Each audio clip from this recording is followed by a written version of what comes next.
G'day everybody and welcome to Zombie Bites Everything. Got some GDA. Gonna just be dicking around in here, having some fun. I somehow almost dislocated and popped my shoulder out today, or did dislocate my shoulder.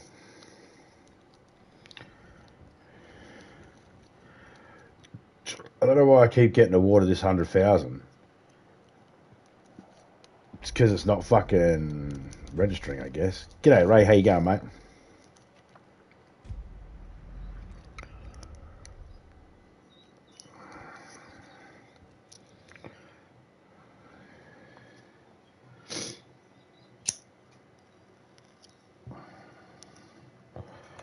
Yesterday, when I was having a game with Jimmy, it wasn't registering that.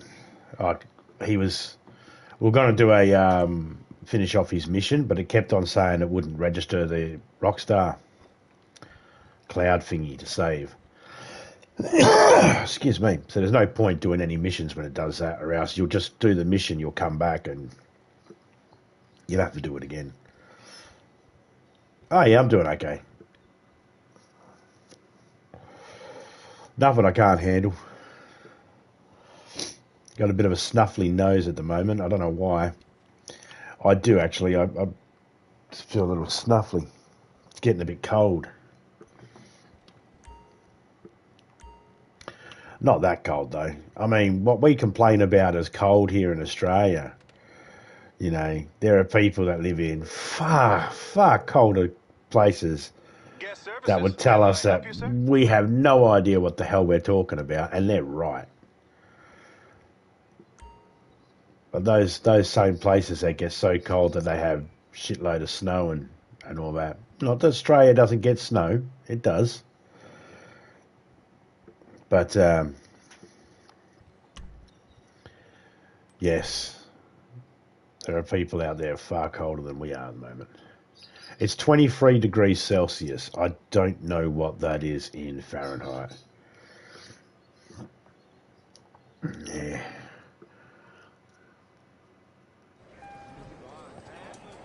My nose just goes all the time, though. It's just one of those. Yeah, see, it didn't register that I actually. It didn't register any of the money I made last night when I was with. I'm still on zero. It didn't register any of the money I won last night when I was with Jimmy.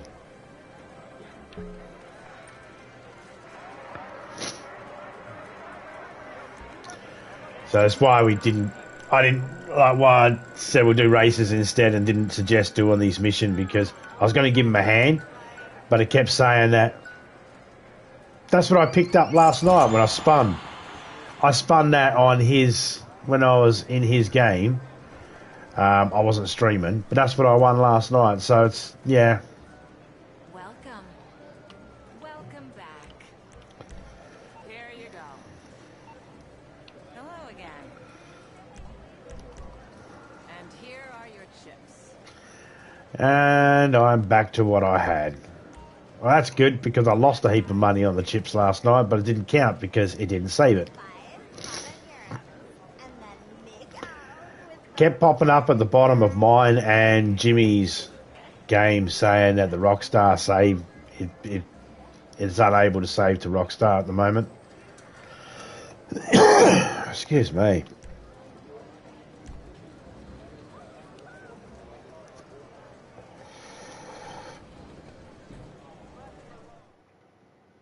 So yeah, we're starting to get into we're in our autumn. I just had to look at the calendar then. Yeah, we're in our autumn, 4th month of the year.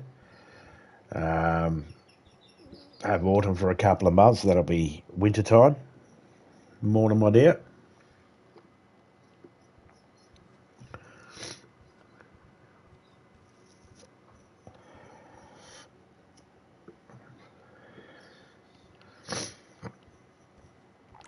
Here's the radio. Let's turn the radio on. No. Alright.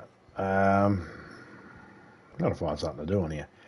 Because I dislocated my arm this morning, my shoulder. Old injury. How's this? I found out. I used the word ute. UIT. Ute. In DJ's chat. And YouTube said, no, you can't use that word. That's a no-no word. It's like, it's not a fucking no-no word. It's utility shortened. And it means a fucking ute. As in America, you'd call it a pickup truck. We don't call it a pickup truck because it's a fucking car. It's not a truck. It's a car. But, you know, in America, they call it a pickup truck. It's like, that's a car. I see truck, I think 18-wheelers. I think big trucks that have the ability to be able to carry lots and lots of, you know, tonnages. Not a ute. Like, take your F100s, your Ford F100s. Yeah, it's a ute. It's a car, not a truck. But we call it a truck. Yeah, okay. You can call it a truck all you want. All right? You can call it a truck all you want. It's still a car. I'll give you an example. There are people out there that like to tuck their dicks between their legs and call themselves ladies. Well, you can call yourself a lady all you want, but you're still a dude.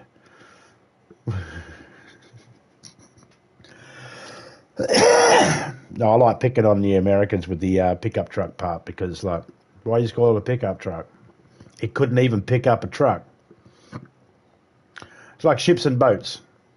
You got boats and you got ships. And the difference is, you know, a boat can go on a ship, but a ship can't go on a boat. But anyway, I flew off one of them when I was younger, between 7 and 8, something like that. It darted, it would go through the bush and was sliding from side to side, holding on to the rail that we had above the near the canopy. You know, that's what we did, going through the bush when you're looking for roos and stuff like that. You might have some people on the back that are spotting, and that's what we were doing, we were spotting. And it turned one way and I wasn't holding on properly and I flew off.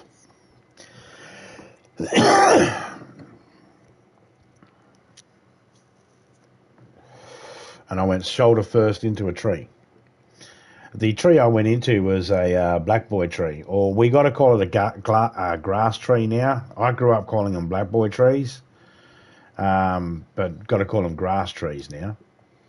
So people that are old enough that live in Australia know exactly what I'm talking about, and the young that live in Australia, you have no idea what the fuck I'm talking about because half of you wouldn't even know unless you're doing your gardens.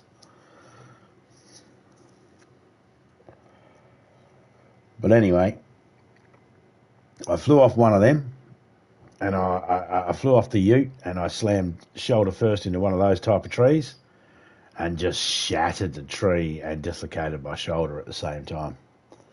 And if it wasn't for the fact it was one of those type of trees, I probably wouldn't be here today. The fact, those trees are really hard, but I don't think this one, I think this one was hollowed out by just life. They'd give up on life. I don't know. Either way, it fucking hurt. And I woke up this morning and I went to move and it popped out. And I was like, And then Tofika leaned on it to ask me what's wrong. And I was like, your mom. She gets off my arm. I'm like, I get my arm up. And it's like, I got to wait a couple of seconds and then pop back in. It's like, it's almost like instant relief as soon as it pops back in. It's a bit numb at the moment, though, and a little fucking tingly still. But other than that, I'll be right. You know, there's certain injuries you can have that you sustain over life, and you have it over and over and over again. Eventually, you just get... It hurts, but you just get used to it. You get used to knowing how to brace for that pain. Maybe not the initial part, but Oh, excuse me. Wee Wang Park? No, thank you. That looks like a boat once. Vespucci Dreams. No. Up the creek. Up the back alley. Hey, that's what she said, eh? I don't know. Under the wing, that'll be near a plane. Yeah. Okay, let's. Oh.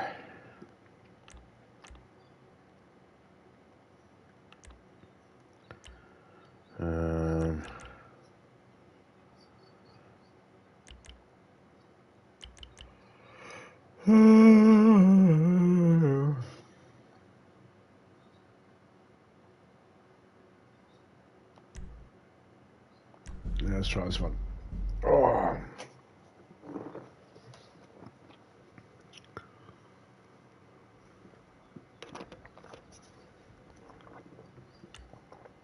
In about an hour's time, it'll be like nothing ever happened. Well, not like nothing ever happened, but I'll be back to normal again.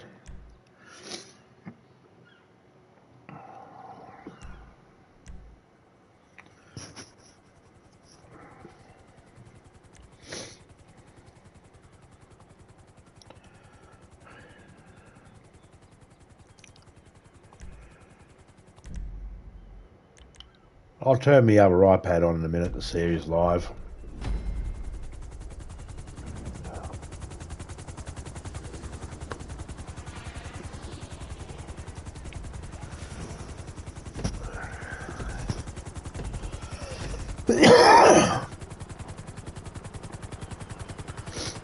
So it's Sunday morning for me. It is 7:28 a.m. Sunday, 21st of April, and it is 24 degrees Celsius in my games room right now. No one ever asked for that information, but I like to give it out anyway.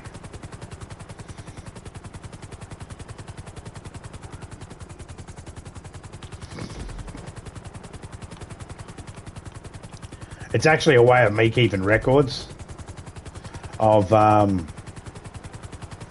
like what was going on that day when I was streaming. That's why I normally say it close to the beginning of the stream, so then if for any reason I needed to know, what was the weather like back then? Got it. Got a mental, well, not a mental thingy, because I can't remember every single the weather of every single day I'm alive.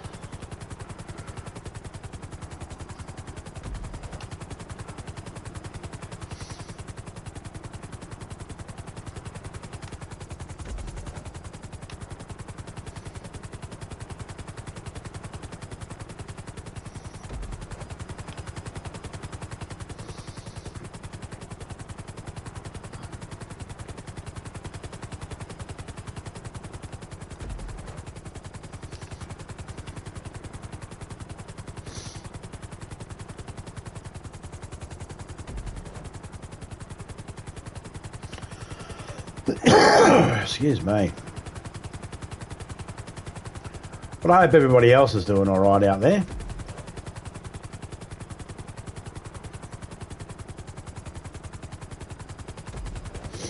And the reason why I was making fun of pickup trucks beforehand is I'm not making fun of anybody in particular in the USA that actually uses the phrase pickup truck to describe their utility car, utility truck, utility vehicle.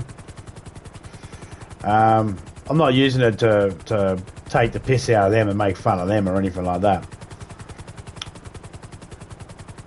Though if there is somebody who wants to cry about it, then I'm happy for that too, because I'm like, pussy. But it's more to take the piss out of YouTube itself, because they're the ones that are like, you know, trying to tell other countries how they're supposed to call their cars. Then fuck you, fucking YouTube. We call it a ute here in Australia, and they call it a ute in fucking New Zealand too. And a lot of other places they might as well. I don't know. But I know in Australia and New Zealand we call it a ute.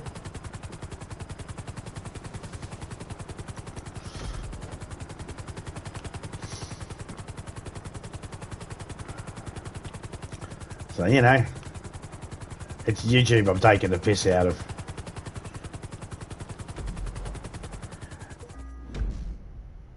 And it's because YouTube make these stupid rules. YouTube go, well, you know, we speak English here in America. And it's like, yeah, but the other fucking rest of the world speaks English too.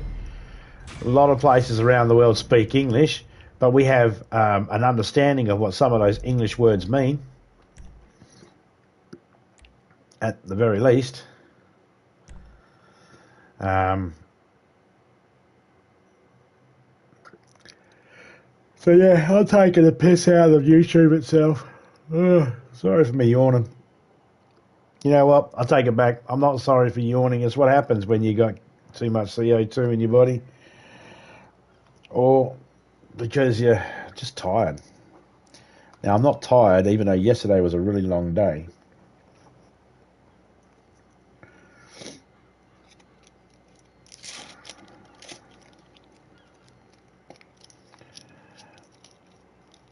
But I did just take my morning medication, and it does sometimes make me feel a little bit sleepy.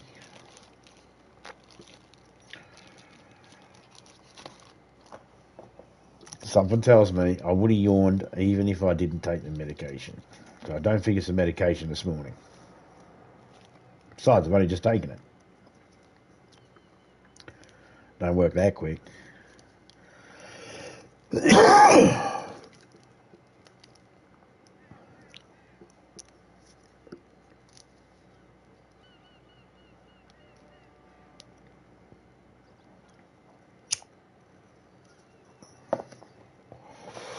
Well, that's the problem I have. That's one of the problems I have with YouTube. It's part of the reason why I don't bother, you know, following every single... I skirt very close to the rules when it comes to YouTube. Not enough for YouTube to do anything about, but just enough to me to be able to go, fuck you, to YouTube.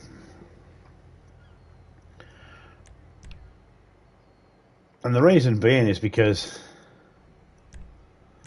I'm going to get rid of those other cars later on. I'm going to keep this one.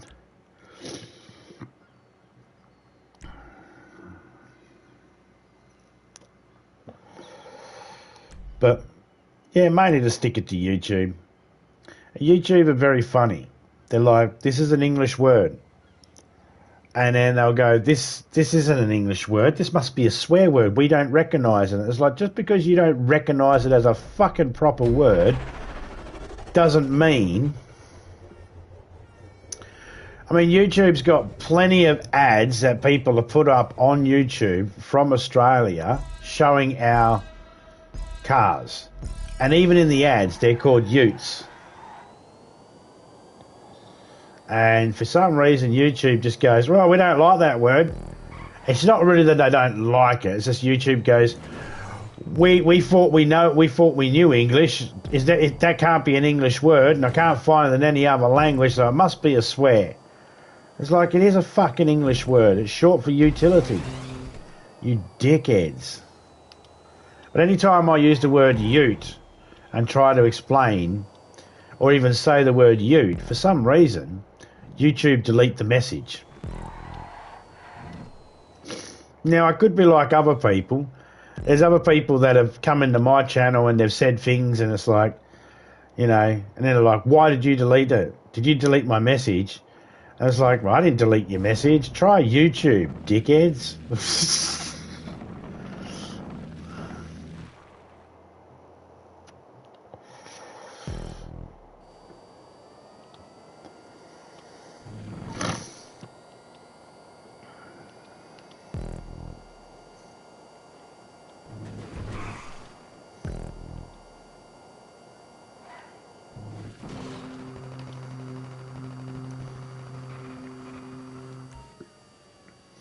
And I know, that might sound harsh.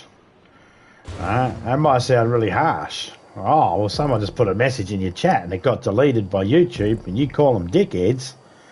Yeah, anybody who automatically thinks that while I'm playing the game, I took the time out to magically use my dick to type in fucking delete the message while I'm playing a game is a dickhead. Like, like I'm some wilted flower that I can't fucking tell a person, hey, don't say that in my chat, please, and then let them know I'm deleting it, that I'd have to do it secretly and fucking try and upset people. Yeah, dickheads.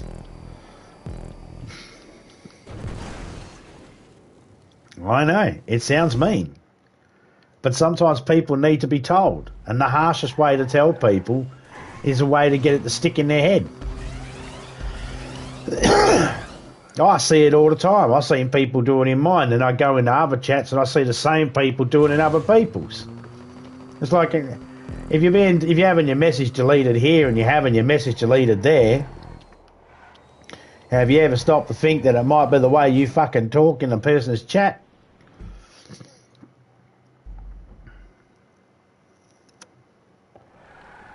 Half the people, way over half, 90% of the people, 90% of the people that I see in YouTube, that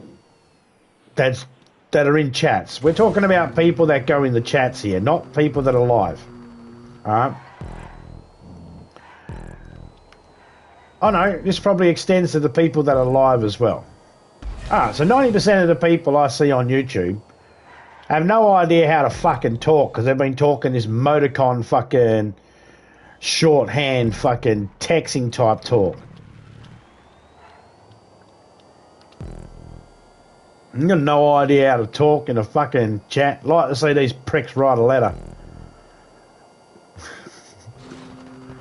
And I know people out there going, hey, I've said about my message being deleted. Is he calling me a prick? I don't know. Write a letter to me and see if I can understand it. And if I can't understand it,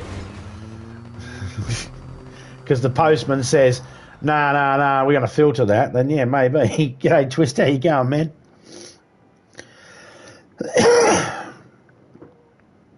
It's weird.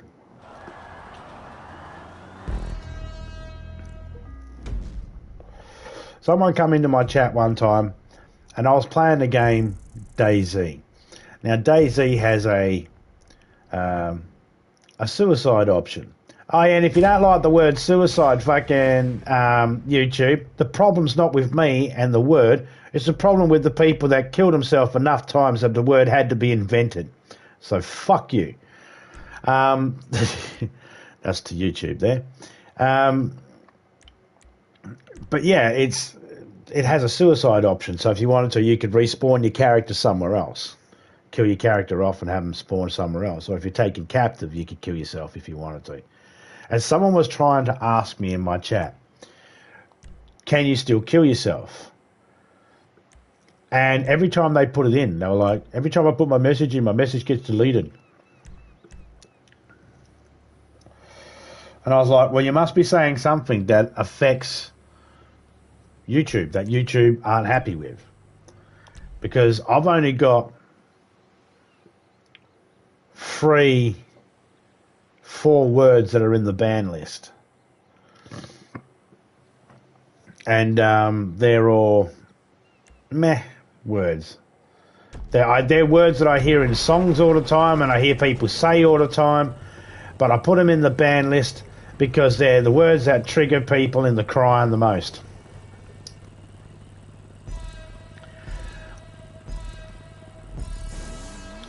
So I put those words in because I don't want to hear people cry and bitch and moan about it. It's not that I have a problem with the words themselves, it's just I don't want to hear people bitch and moan about it. So I was thinking, well, what are you saying in the chat that's making YouTube always delete your message? Because I see everybody. You notice that if you stream long enough, you'll have people come in and say their messages keep getting deleted. And they'll tell you about how, well, I just put a message up and it got deleted. Well, you must have did something wrong. Well, I didn't do anything wrong. I just said normal words and they deleted my message. And you're thinking to yourself, are you scamming me or something? Or are you just a dickhead? Because, I'll tell you why. As soon as somebody goes, why are my messages being deleted? And you can read that message and they can see that message, then not all of their messages are being deleted, are they? Only certain ones. So now you as the host can determine Well, it's not that YouTube's hiding your messages. It's obviously something you said that triggered YouTube to hide it. And that person, if they're not smart enough to go, wow, this message went through, but my other message didn't, maybe it's the way I'm typing it. That's the problem. And I'm not in control of how someone types in my chat. That's all on them. I don't know what words they're picking. So anyway, I'm playing DayZ and he wants to know if you can still kill yourself. So I said to him, can you write down the same sentence that got deleted, but can you write it down one word at a time? Like write one word, then send it. Then write the next word, then send it. And we were able to determine YouTube don't like certain words put together. Because they don't, the algorithm, the computer, that, because it's not a human that's doing this. A human's not scanning everybody. Do you know how many humans we'd need to go through everybody's chat? How many people are alive right now around the world? Do you know how many extra humans we'd need to go through every single one? It's not possible. So it's a computer. And the guy had put, can you still kill yourself in DayZ? Now he was asking a legit question, but YouTube couldn't tell that. The algorithm and the computer could not tell that he was asking a question about DayZ. YouTube seen it as, we see the words kill and yourself next to each other. It's a troll. They're telling him to kill himself. They're saying kill yourself. That's all YouTube's seen it as. So YouTube flagged it and said no. It's all about the way you put the sentence. And most people on YouTube have no idea how to talk in sentences. Use a full stop every now and then, or a question mark. That will change it.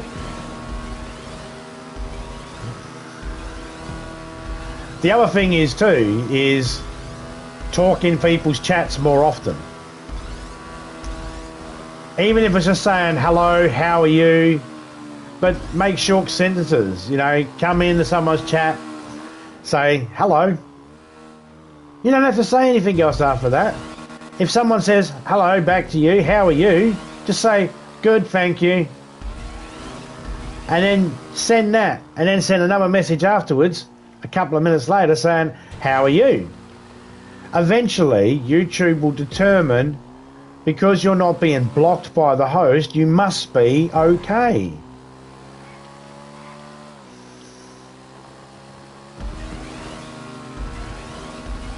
It's that simple. Some people actually do it for other reasons. G'day, Mike Brown. How you going, mate? Some people do it for other reasons. Here's another sneaky reason.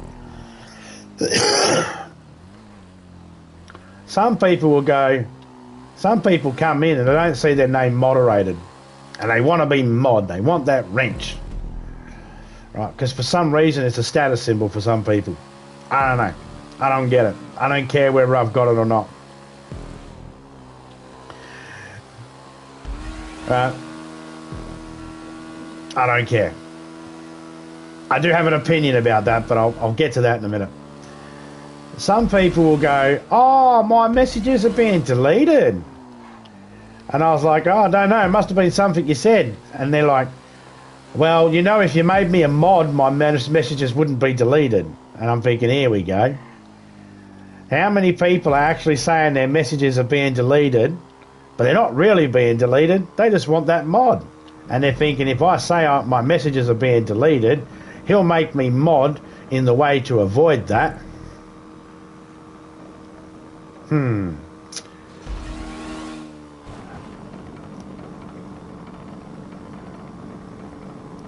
I know some people have done that. I had one person do it, and I said, well, yeah, your messages won't get deleted now, but you didn't make me mod. I was like, yeah, I don't need to make you mod either. I just put you in the approved list. It gives you the same powers as a mod, except you can't time people out.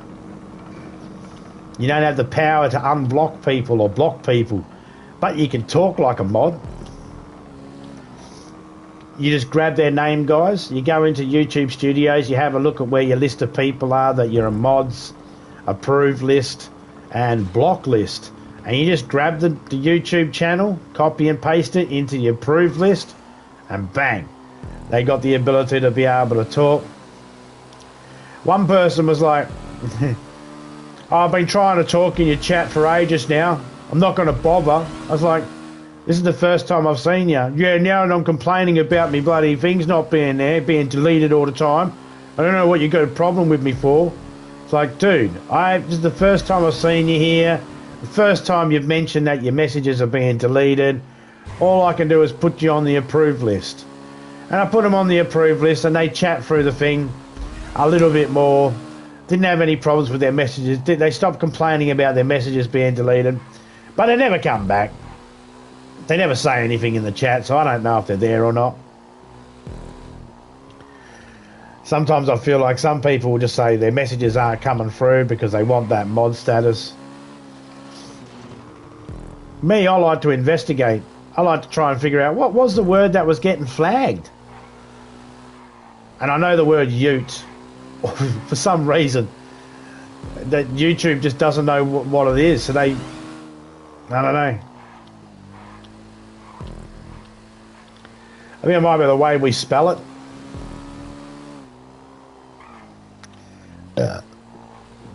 YouTube just might think it's not a real word or it's some other type of word.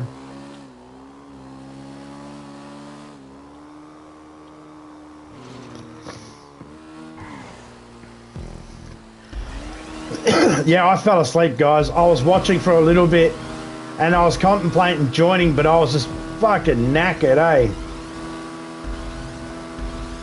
And I ended up falling asleep.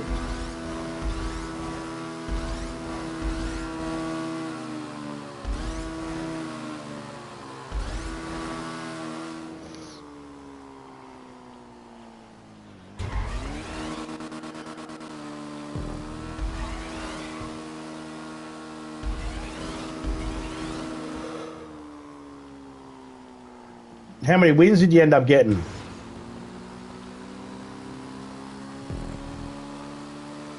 I think I woke up briefly and I heard someone say something about a win.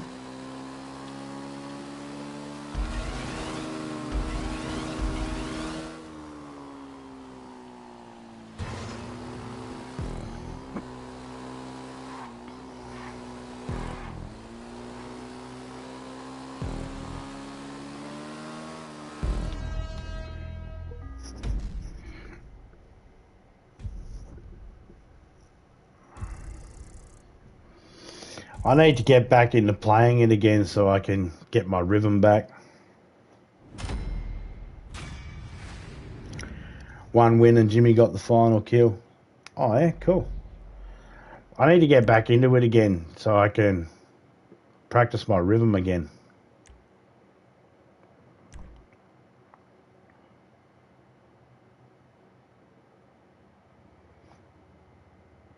Jim was so happy. Awesome. He should be.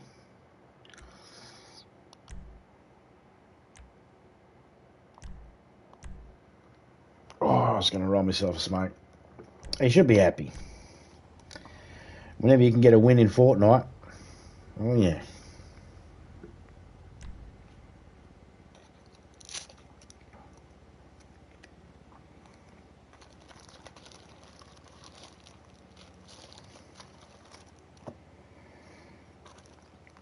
I haven't played Fortnite in so long. One of the reasons why I don't play Fortnite, I don't stream Fortnite, is because, honestly, so you've been, I'm going to assume you guys have been playing Fortnite for a while, right?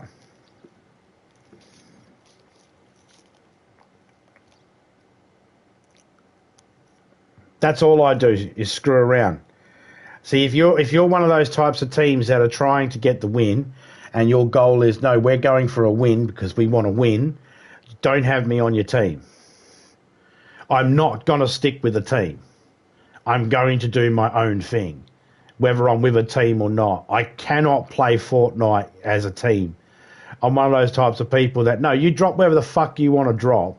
I'm going to drop wherever the fuck I want to drop. And how about we just circle in on the person and shit like that, or do our own thing. I don't like being near other people because I'll be like, yeah, I'm going to go over here and do my own little thing. I'll be looking at something or doing something, and then someone starts shooting, and they're like, they're over there, they're over there. It's like, dude, did you even stop to think whether I wanted to be in contact with anybody yet? No, you go fuck off, do your own thing. So I wouldn't. I'm the worst person to play. Well, I'm not the worst person to play Fortnite with. Just I have my own way of doing things.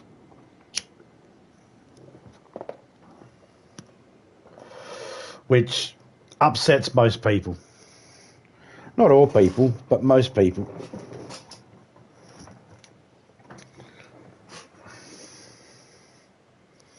G'day, John. How you going, man? Yeah, lone wolf, kind of. Kind of. Like, I ain't going to cry if I get downed and no one picks me up. I'm not going to cry about it. But if one of my teammates goes, dude, I just got down, come pick me up, I'm going to be still bouncing around doing my own thing going, sucks to be you. And I expect the same type of fucking treatment back. And I have no problem with it. I know. It makes me sound like a right arsehole, right? That's because I am. In Fortnite, I do not take it seriously one fucking bit.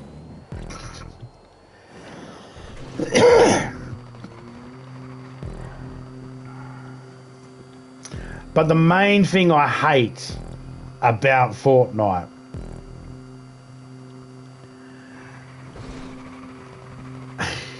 it won't even be the people I play with. It'll be the people that pop up in my chat that I've never seen before. They'll see me playing Fortnite, and because they don't see Fortnite regularly on the channel or haven't got the brain capacity, they go and have a scroll through to see, has this guy played Fortnite before or anything like that?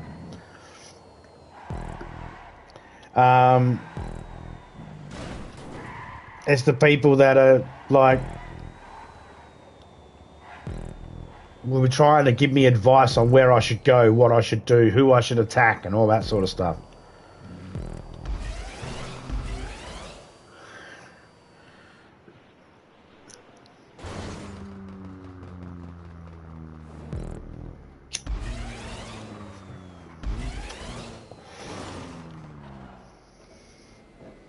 When I first started playing Fortnite, I didn't have a problem with the fact that it's too cartoony-ish or anything like that.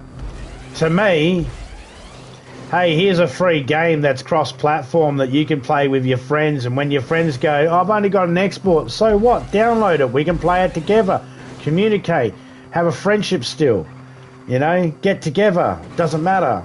That's the best thing about Fortnite. Eventually, it got too much about people trying to build fast and shit like that. And it's like, you know, it's called Fortnite, as in build yourself a fort. And knight, as in short for the knights and armor. But no one does that. Okay, you can't do it with a battle royale properly because they got that storm and you build a fort and then you have to leave and all that sort of stuff, blah, blah, blah. But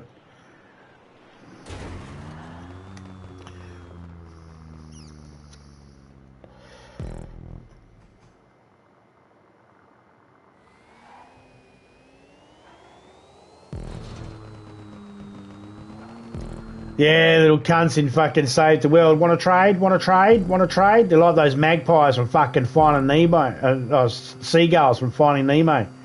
Mate. Yeah, I have a problem with people that have a problem with people that camp. If there's anybody out there that's going, fucking campers, why are you fucking camping? You need to get off the fucking game. Alright? You need to get off the game, and you shouldn't play the game. Because if you don't understand that a sniper's job is to fucking camp, then why are you playing a military strategized game? Get the fuck off the game.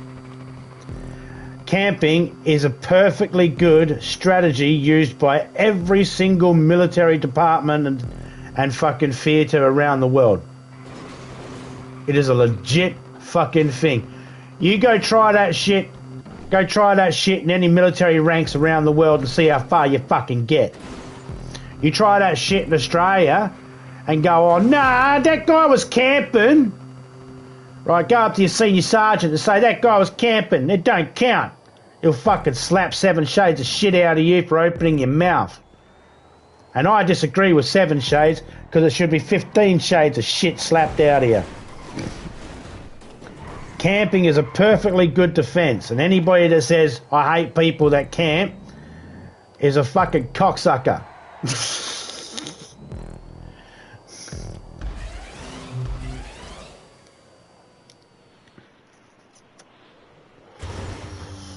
I don't play Call of Duty though because it's all too fast for me. My eyesight's not good enough to be able to focus quick enough. So all I'm doing is giving everybody XP, that's it. They're just getting experience points from killing me.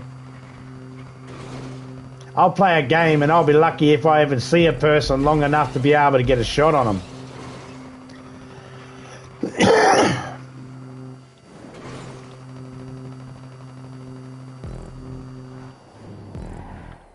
And of course, when it comes up and it shows how many kills I've gotten, and it's normally 1, maybe if I'm lucky, people just think I can't play the game. It's like, you know, it's true. It's like, no, I can't play that game. I know how to play the game. I know what the object of the game is. I know what to do. Yeah, no problem. That's not the problem. It's the focusing and people moving fast and it's very fast paced and I just can't keep up. So I stay out of those games because, you know, it's the same with why I don't do car racing, because I can't keep up with the rest of the people that know how to drive better than me. It's the same reason why I stay out of kung fu fucking matches, because I can't do kung fu. It's the same reason why I'm not on a soccer team or a football team, because I'm just not that good. You know, I don't have a problem with that. Some people are arrogant enough that they're like, oh, I don't care that I'm no good. It's their fault. The game's fucked. It's a controller. Blah, blah, blah. I don't know.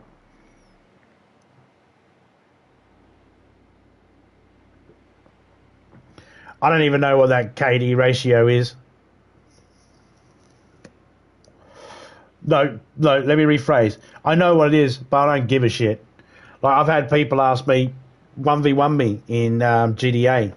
And they come in and they'll go, you know, can you show me your stats? What's your KD? I'm like, I don't know. Show me your stats. Nah. Why not?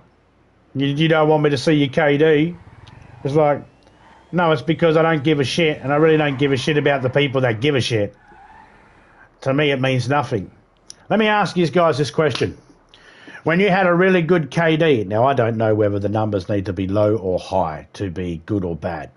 So let's say you have a good KD, right? When you had a good KD, anybody out there, has anybody ever knocked up on your door and went, hello? Well, you've got such a good KD. Here's a big-titted prostitute to suck your dick. No? Well, then what's the point? Who gives a shit? Makes no difference to me.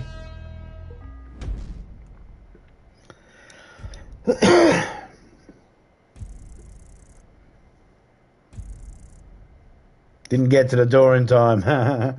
Well, it's a half-decent response, actually. That's a pretty good response.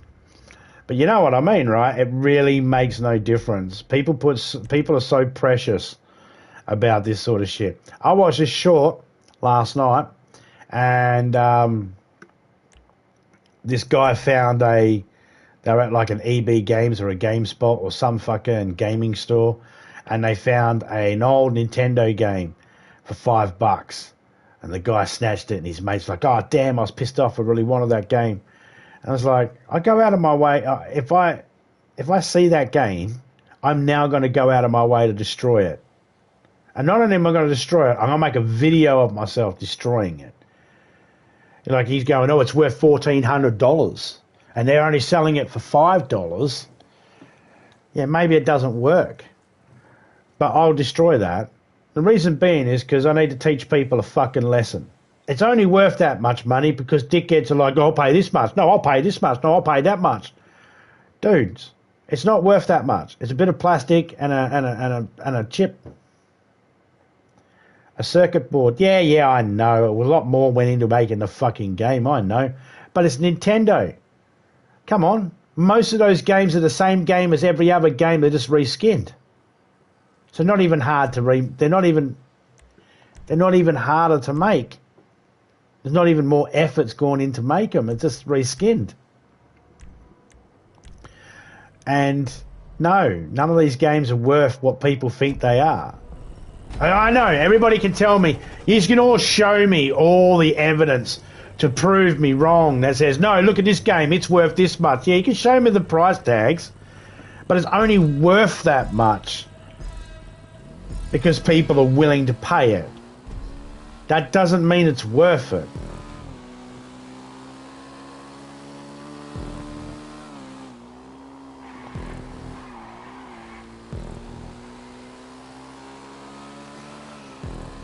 We set the value for those games by being arrogant. I want to be the one that owns them all. And that's what sets that value.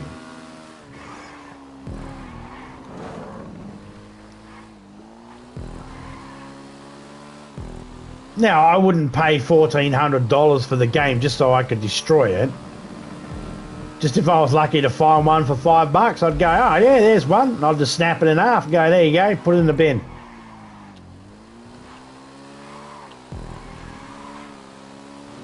But that game was worth this much money. I don't give a shit. It's one less one I have to see on YouTube, someone complaining is worth this much money.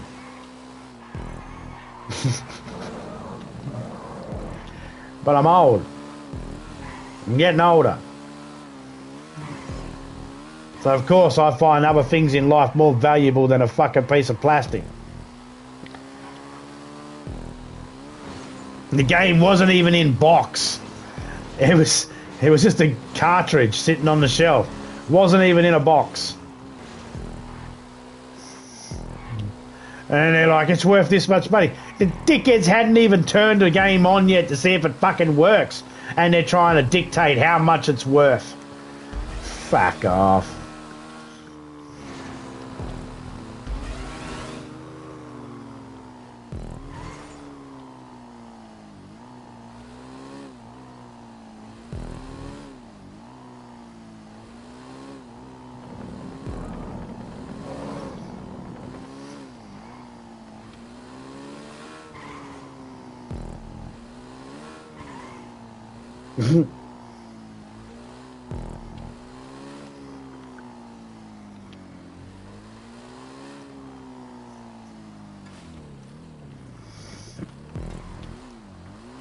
Yeah, I mean that's the thing. I mean, is that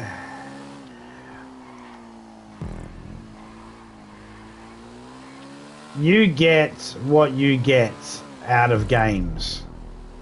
You know, if you get enjoyment out of them, then you get enjoyment out of them. And if you're willing to spend X amount of dollars on a game, then you're willing to spend X amount of dollars on a game.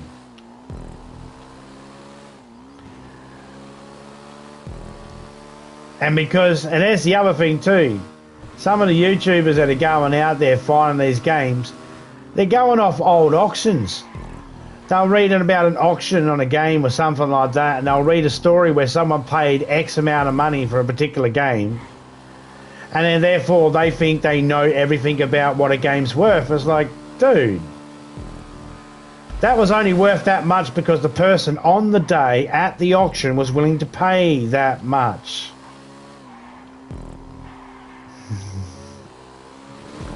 That doesn't determine its worth. People get upset, right? It's the same with houses. People get upset. Oh, I bought this house through auction and there was a bidding thing and I ended up paying $50,000 more than everybody else. So this house is worth $50,000 more. No, it's not. It's worth the fucking market value that they offered it, that they started the bid at. That's what your house is worth. When they start the bid, that's what your house, if they start the bid $100,000. Okay, your house is worth $100,000. And then it gets up to $1 million. People go, I paid $1 million for my house. It's worth $1 million. No, it's not. You paid $900,000 more than what the house is worth just to beat someone else. Doesn't mean it's worth that much.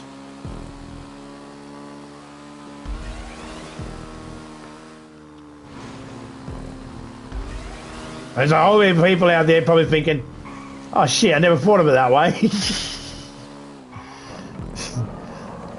Yeah, that's a business mind. I never buy anything at fucking... No, I look at shit and just go, what would I pay for it? No, I'm not paying that. And no one can get me either. Because, like, there's nothing out there that anybody could go... I'm a huge fan of all sorts of little types of things out there, from movies to musics and all sorts of stuff. And someone could bring up to me here's an autograph of somebody. What would you give me for it? $1. But this is River Phoenix's autograph. Oh, 50 cents. But he's dead. Okay, 60 cents. Should have took my $1 when I first fucking offered it. And someone else might go,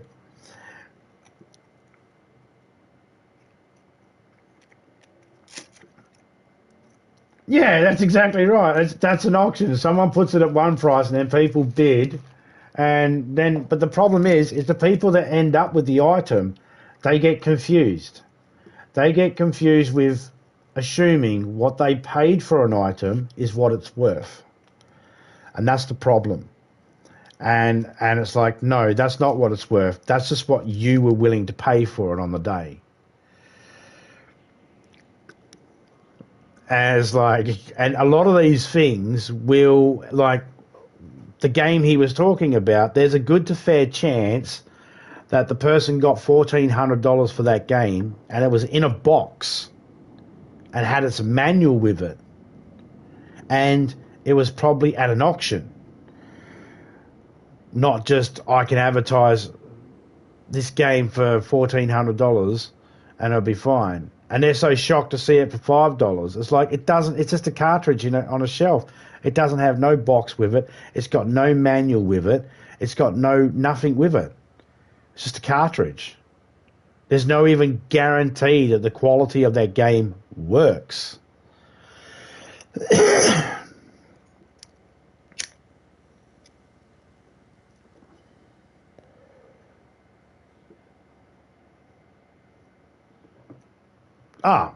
Yeah. I don't judge people that spend lots of money. If you've got the money and you're not bankrupting your family, then who am I to tell someone what they spend their money on? Knock yourself out. Go buy whatever the hell you want to buy. If you want to buy a diamond ring for your wife or your lover or whatever, and it's gold and like rings. Most of the time when you buy a ring or any type of jewelry, most of the money you're spending is on the manufacturing of it. Whether it's handmade or factory made, whatever. Because if you go way up the gold, like when you see a 19 karat gold ring and they go, it's $1,500 because it's got a couple of diamonds set in it. You strip it all down, pull it apart, take apart the gold, take apart the diamonds, and take apart any precious solders that they've used, any precious metals they've used to solder it up, or anything like that. Separate it down into its components, its basic components, and you'll find that you've got about $30 worth of fucking stuff. Maybe a little bit more if you've paid more for a diamond, depending on how much that diamond was worth. But you got bugger all. It's not worth anything. geez, go to any second-hand store and try and sell a fucking gold ring, and they'll bring out all the scales and everything, and they'll weigh it up, and they'll go, today's market on the fucking gold is only worth this. That there's a gram, that's less than a gram. You know, gold is by the ounce. There's 28 grams per, 28.3 or 28.7 grams per ounce. And then, you know, so, you know, you work it out, you know, it's $200. You've only got less than a gram. You're down to, this is, you know, $15 worth of gold. And you're sitting there with your jaw dropped on the ground going, but I paid. Doesn't matter what you paid. We could scrap that and turn it into something else. Now, a video game, you can't necessarily scrap it and turn it into something else. Well, you can. You can. The components in there can still be used if you want to salvage them. You probably could. And some of those components have precious metals in them, so yeah, it's possible. You're not going to get fucking $1,400 worth.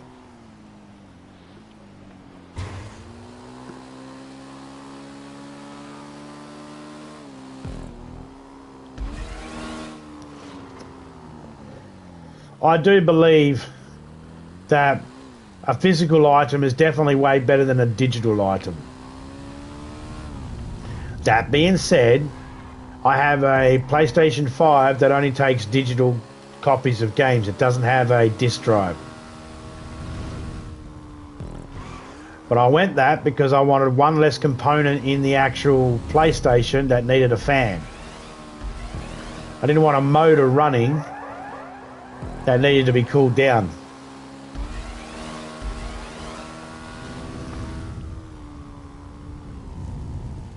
But at the same time, I like physical copies of things. Tangible items are way better than imaginary. NFTs, where are they at the moment?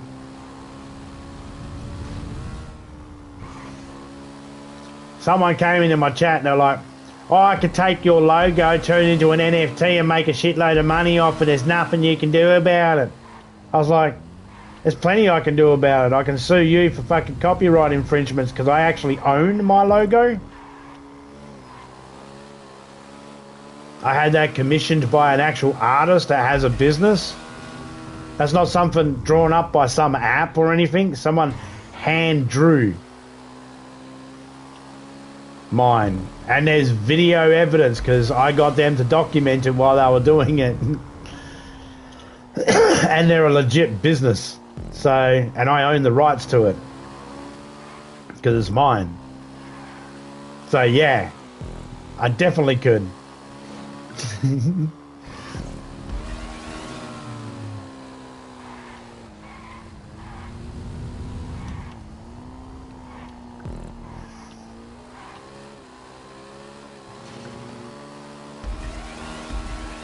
And again, there's some person out there just like Bitcoin. Where's that at the moment? How did that make any money at all? Someone out there was dumb enough to go, I'm going to buy this Bitcoin. What is it? Is it real money? Nah, it's made up money. Then what are you spending? Right, well, I got a box of air over here. This air is really important. And this box of air, don't open it, you let it out. You can't look in it. If you look in it, the special air will come out. But this air is actually the fart of Queen Elizabeth I.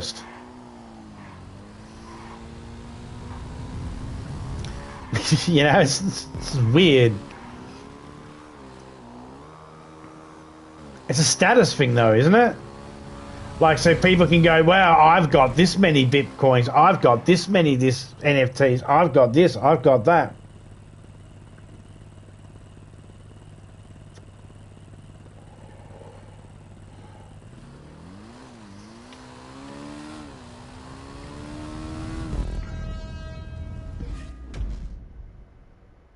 What I think is funny is when people go, hey, I met one person online and they were like really into the Bitcoin stuff and the NFT stuff, and I was like, so someone can make something up and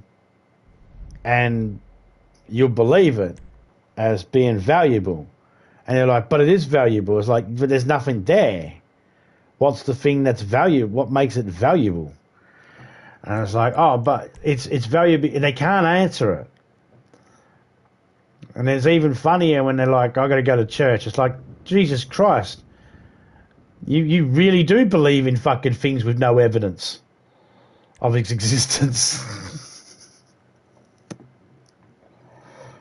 Look, I'm not judging anybody that goes to church or anything like that, but, I mean, holy shit. If I can make you believe in a person that lives in the fucking, heaven, and you can't see him, and you won't get to see him, but you have to trust me that what they're saying is right. If I can make you believe that, I can make you believe that Bitcoin's worth something.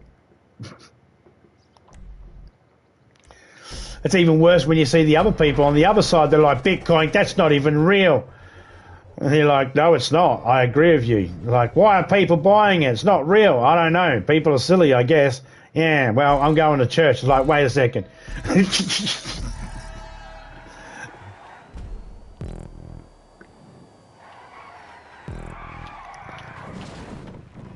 Oh, yeah. That's when you realise that if people... Okay, for every single person out there that went rushing to buy Bitcoins and stuff like that, yeah, you may have made some money off it. Right?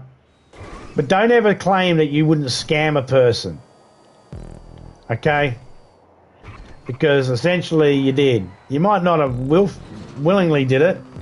You might not have been your intention, but that's essentially what you did. You scammed a person. You went, I bought some stuff that wasn't real, and then I sold it to someone else, and it wasn't real. All right.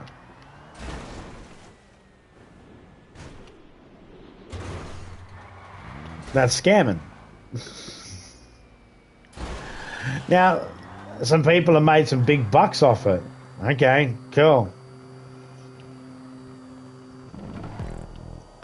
Don't see any of those people contacting any of the people that they bought the Bitcoins off of or sold Bitcoins to and saying, hey, man, I'm going to help you out and give you some money back because, And they shouldn't have to either. Take their shit. Take their money. They're dumb enough. Pay attention at maths, everyone. Pay attention in school a little bit.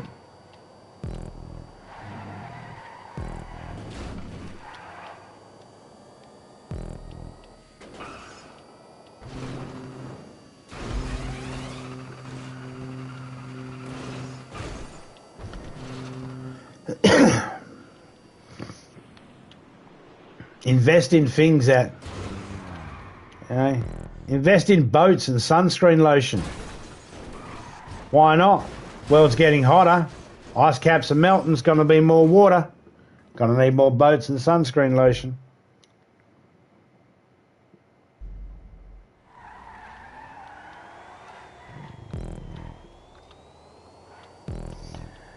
Yeah, there's a possibility of that. Money's got to go to someone. Yeah, you're right. Someone's getting paid.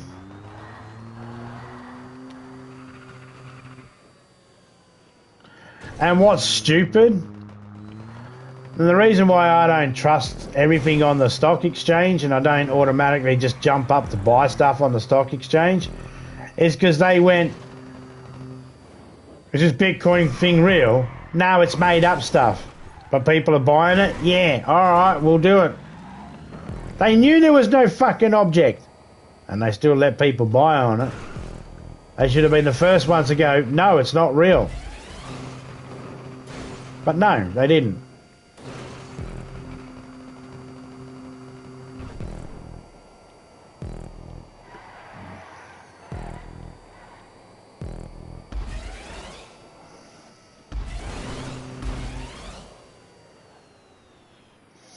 I can't believe there are actual stores out there that have said, yeah, we'll take Bitcoin as currency. It's like, it's not real currency. What are you doing? Was it printed by your mint? I mean, let's face it. There's a big debate. We could have a debate over what, legal currency is and all that sort of stuff. And we could debate over that all day long and about how the banks fucking rip people off. And all that sort of shit. We could debate that all day long. But at the very least, At least with money, you can touch it.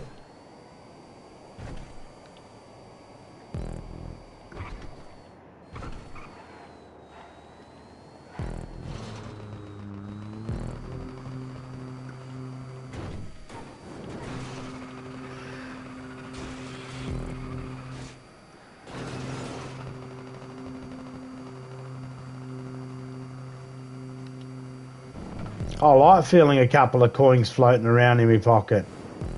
I like feeling notes.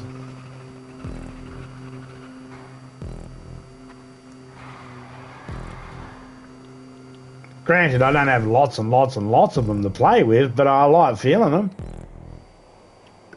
I like handing over money and getting change back.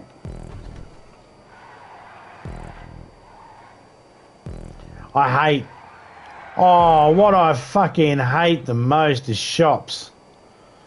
You use your card to pay for something and then they overcharge or something and then you go, alright, well give me my money back. And they're like, yeah, it's going to take 3 days. Like, fuck off.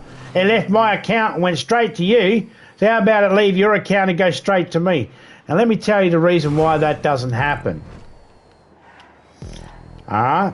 Here's the reason why it doesn't happen. The bank will take the money off you straight away and take it and put it in this person's account. Now, it doesn't go back straight away. It's not because it can't be done. We know it can be. How else did they get the money straight away from you? Because it can be done. The reason why it doesn't get done is because the banks want to hold on to it a little bit longer. See, you can have money go out of your account to pay a bill. But when it's money that needs to be refunded, it falls under this different category. Okay, so we have a bank here in Australia called the Commonwealth Bank. So let's say your business is ran through the Commonwealth Bank. You do all your banking through the Commonwealth Bank. The Commonwealth Bank is on the stock exchange. You can invest in the Commonwealth Bank if you choose to. Now the Commonwealth Bank is only worth the amount of money they have in their possession. The amount of money that people have put in and trusted them to hold. So if I say to you, you come into me and you give me a check and I say, yeah, it'll be 5 days for it to clear, you walk away going, okay, in 5 days time I'll get my money from the bank. You could have got the money from the bank straight away, but the bank doesn't want to do that. They need to keep hold of it. For 5 days, they're worth whatever you just gave them. Oh, plus what everybody else has given them. But let's say you were the only business that they had, and you gave them $500. And in 5 days' time, they're going to give you that $500. And they tell you that it's going to take 5 days to clear. Alright. So for 5 days, they're worth $500, regardless.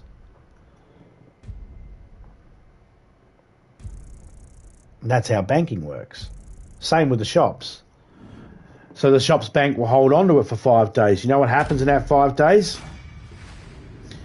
It retains interest. It makes interest, which the bank either keeps for themselves or they pass on to the business. Depending on how the business, whether the business is smart enough to have it as a savings account or a checking account or whatever type of account they've got their business set up as. If they've got their business set up at the right thing, then they can hold on to that money for a couple of days before it gets sent back to you, and whatever interest they get, well, they get to keep. You're only required to get $500 back. Not 520, 550, 500. So all they have to give you is 500, which means they made money by doing nothing. This isn't a conspiracy or anything. That's just how banks work. They wouldn't be able to exist if they didn't pilfer and take a slice of cream off the top. They wouldn't be able to exist. Wouldn't be able to give loans.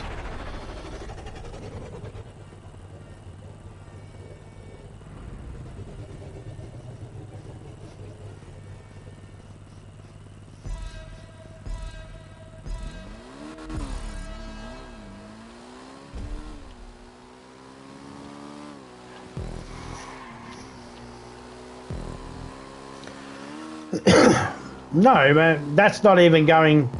No, you're right. You're not going... Don't worry. I don't think that's a mental thought. You can ask Topeka. I have said it plenty of times. I'd love for power to just go out for 24 hours. Just 24 hours. 24 hours. Oh, yeah, I'm sure we're going to lose a lot of people on life support. But I don't care. And I don't care if I was one of those people on life support. You know, I'm not going to know. 1 minute I was alive, next minute I was dead. I wasn't awake anyway. Who gives a shit? But yeah, power goes out for 24 hours. Just 24 hours. Just give me 24 hours, no power. Not just my house, the whole world.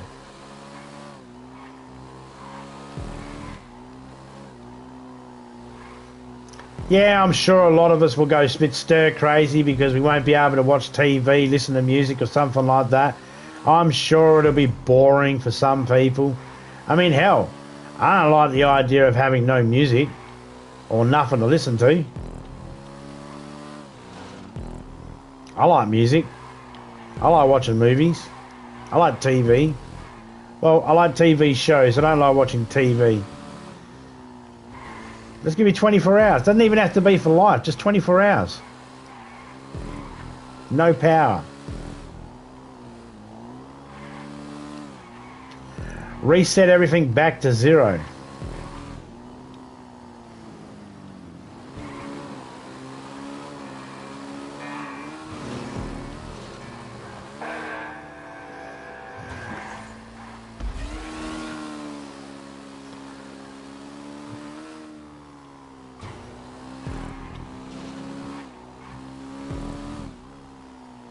Like when COVID hit and all the shops now had to shut down and shit, I was sitting here just like a happy Mr. Burns, just sitting here with my fingers going, excellent. This is awesome. I didn't find it a bad at all. I was like, this is wicked. This is cool. Everybody had to sort of shut down and slow down and think of everybody else. You know? I can't pay me rent. Oh, I'm going to kick you out. Where am I going to fucking go? It's fucking COVID restrictions, dickhead. I can't work. I'm not allowed to go to work. But I need my money. To do what, dickhead? We all can't do shit at the moment. I loved it. It was awesome. Now, I know we lost a few people during the COVID pandemic. I know that. And I'm sure that's sad for people. I'm not saying that's not. I didn't lose anyone directly close to me or anything like that. I'm not bragging or anything, but I didn't lose anybody close to me. But, you know, I've lost people close to me for other reasons other than COVID. So, you know, it was my turn to not lose someone over a fucking disaster that everybody else was dealing with. It's like, yay! I didn't lose everyone that. Everyone else I lost was to cancer and stuff like that, which is a fucking normal thing.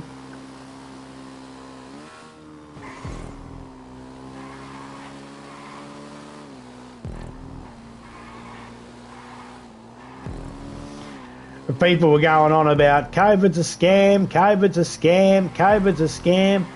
I was thinking, fuck off. If anything, with this evidence, you should be saying cancer's a scam. I got asked one time, what do you mean by that?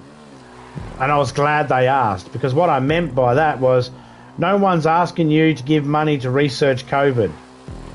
But there's still people asking you to give money to research cancer.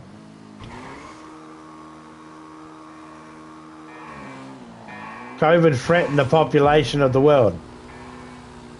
Governments got together and worked together to make a free vaccine for everybody.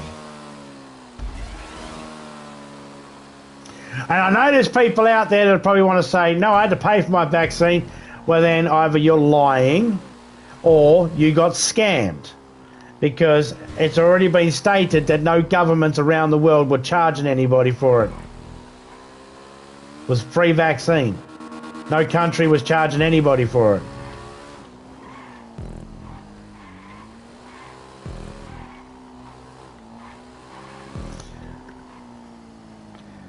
kind of made it seem like, well, that's a real fucking problem if the government's going to fucking say, here, there's a vaccine for you. We're not even charging you for it. We're not even asking for money. No Red Cross knocking on your door going, would you like to donate to support the funding to find a cure? Never happened. Oh, but cancer, we still get that.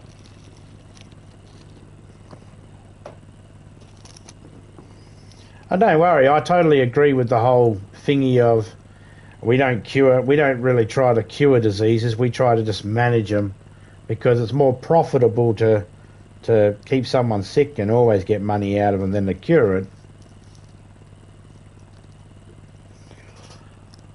And I know that pharmaceutical companies do work hand in hand with certain agencies and doctors and stuff like that. It's more with the agencies like your hospitals and shit like that. They do that in countries where they can really get a foothold. Like, basically America. It's basically America. We're talking about America here. Because Australia and the UK and a lot of other places have free healthcare, and the pharmaceutical companies don't get to, like, dictate that sort of shit to the government, because the government goes, no, we're not paying $40,000 for a fucking treatment and it only costs $12, dickhead. We're giving it to the patients for free. Only countries that go, well, we want to charge people exorbitant rates, and the governments go, yeah, that's fine. If we privatise it, then we have to fucking flick the bill. If we make it public health, then we have to flick the bill. If we privatise it, then they have to flick the bill. It's up on them. Yeah. And that the main country that does that is the USA. Unfortunately. And no one actually, it's very hard for anybody in the USA to be able to disagree with that if they've ever had to go see a fucking doctor. Well, if you come in here for an emergency reason, when we can do something about it because we're obligated, but if you're coming in here out of your own free will and it's not an emergency, that's a different story. Let's go this one, over the bridge.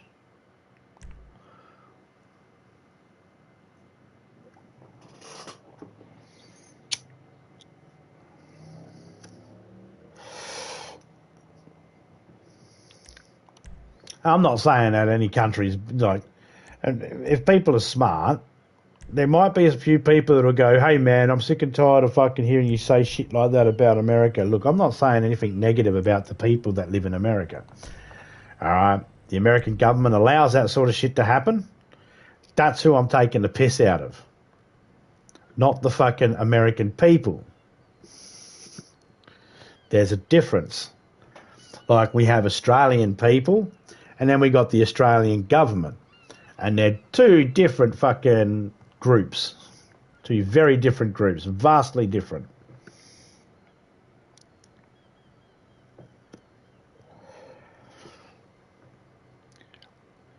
If there's ever a bill to make there be a government system that actually helps with healthcare, that gives you free healthcare, vote for it.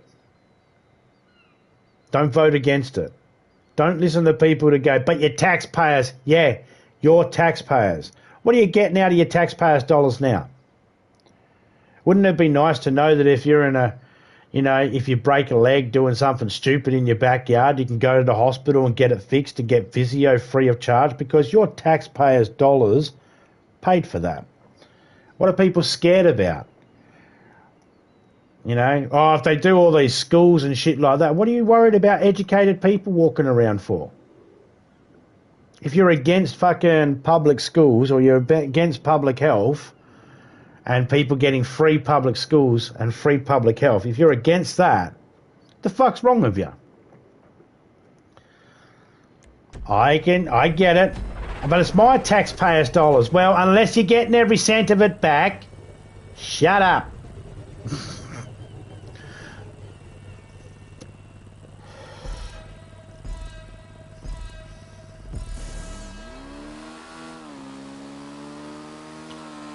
vote for it. Or not, I don't care. It really doesn't make no difference to me what people vote for. I can't tell anybody what to vote for. I don't even care whether people vote for it or not. Just, you know, just when they cry later on about it, it's like, you know.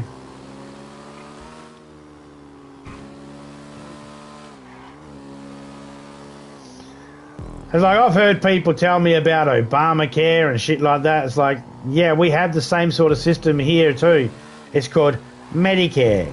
It's the same sort of system that they got in fucking Canada, which is called, I don't know what they call it in Canada, but it's basically Medicare. It's free healthcare for all. Why did people turn that down? Why were people against everybody being entitled? The only place where you're entitled in America to free healthcare, regardless, is in jail or prison. That's the only place in America where you're actually entitled, and it's a right. It's actually a right. It's a constitutional right that all prisoners are to be treated with medical fucking shit when they need it. They have better care for prisoners than they do for children.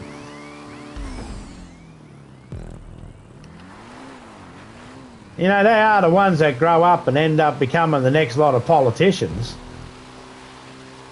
You don't look after them now, you know what they're going to do. They're going to grow up and they're going to go, remember those times when all those dickheads voted against it?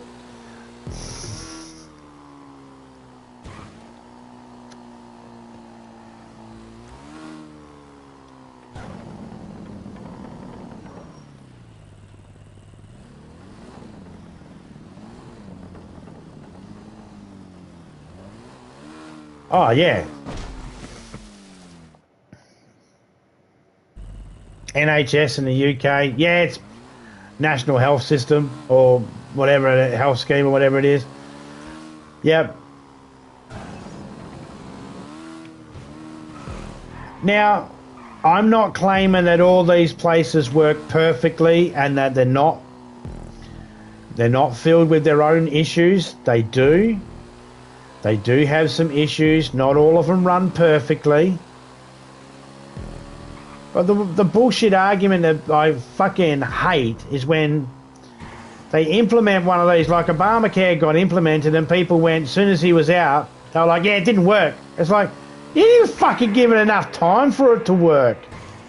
These are the same people that they have no idea how numbers work, how collecting of data works.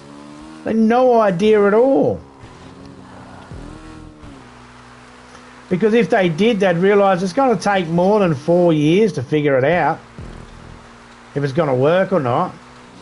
You need to actually put some time and effort into it.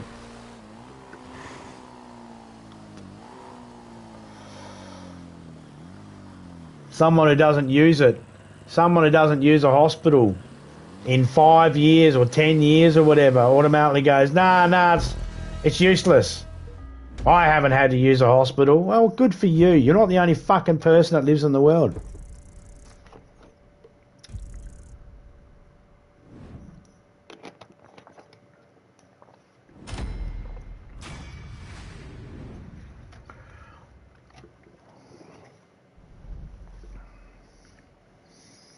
I'll tell you how they can justify it. If you keep people dumb enough, see where I'm going with this, you don't put enough education, don't put enough money into education, then people will be dumb enough to think this is fine. And it doesn't mean that they're... Look, I'm not saying everybody's dumb across the board and therefore they shouldn't get a say or anything like that. Everybody's entitled to a say, to an opinion about how their country's run. I don't vote in any of the elections in America because I'm not an American citizen, so I don't have a say. I can definitely have an opinion, though. And Americans can come in here and tell me to shut up, none of my business. And I'll tell them they're right. It is none of my business. They are 100% right. But I won't shut up. I won't not say anything about it.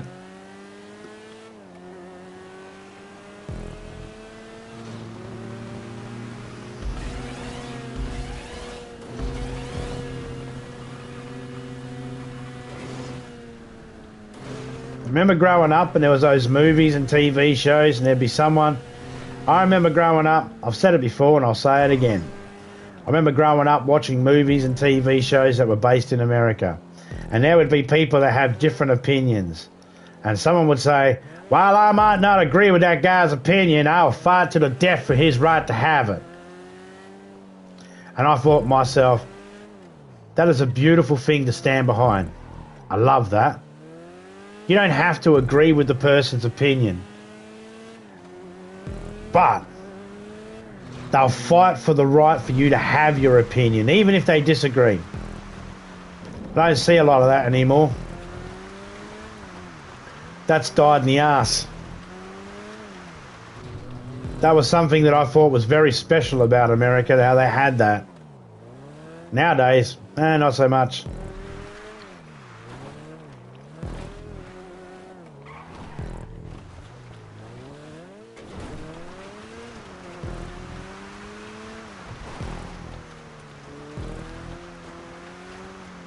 I do believe that most people in America probably are like that anyway still, you know. I don't agree with your opinion, but that's his right to have his opinion. Most of them are like that. Most of the people I've met are like that. You meet a few that aren't, but every now and then you just think, you know, they're not like... They probably are like that, but they're just to be a troll or a dick, they just want to go the opposite. You know, it's probably their mental state or whatever. But for the most part, everybody I've met from America are the same in that aspect. They're like, we can have different opinions, I don't agree, but, you know, that's your opinion. My teacher used to say that's a cop-out excuse. To say to somebody, that's your opinion. Agree to disagree, all that sort of stuff. There's either a right or a wrong, my teacher used to believe. And I suppose in some aspects of life, that's true.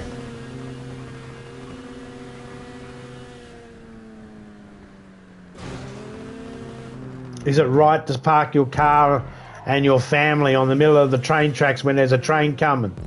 No. We can all universally agree that's wrong. But there'll be at least one person who'll go, you haven't met my family yet.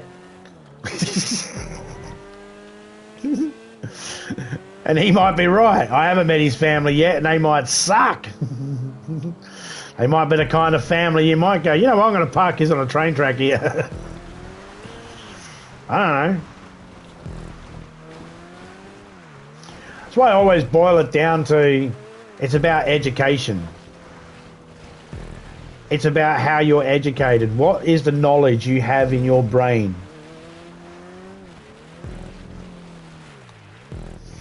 Because you can only make a decision, any human being can only make a decision or an opinion, and they can only base it off the knowledge they have.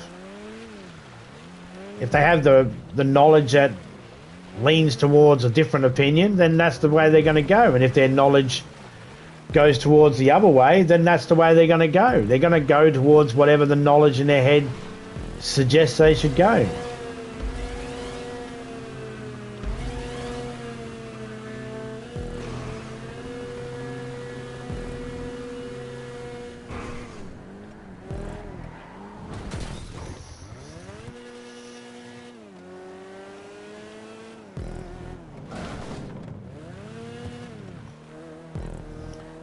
While I don't agree with the necessity of protesting the way people protest, I agree with their right to protest. You know?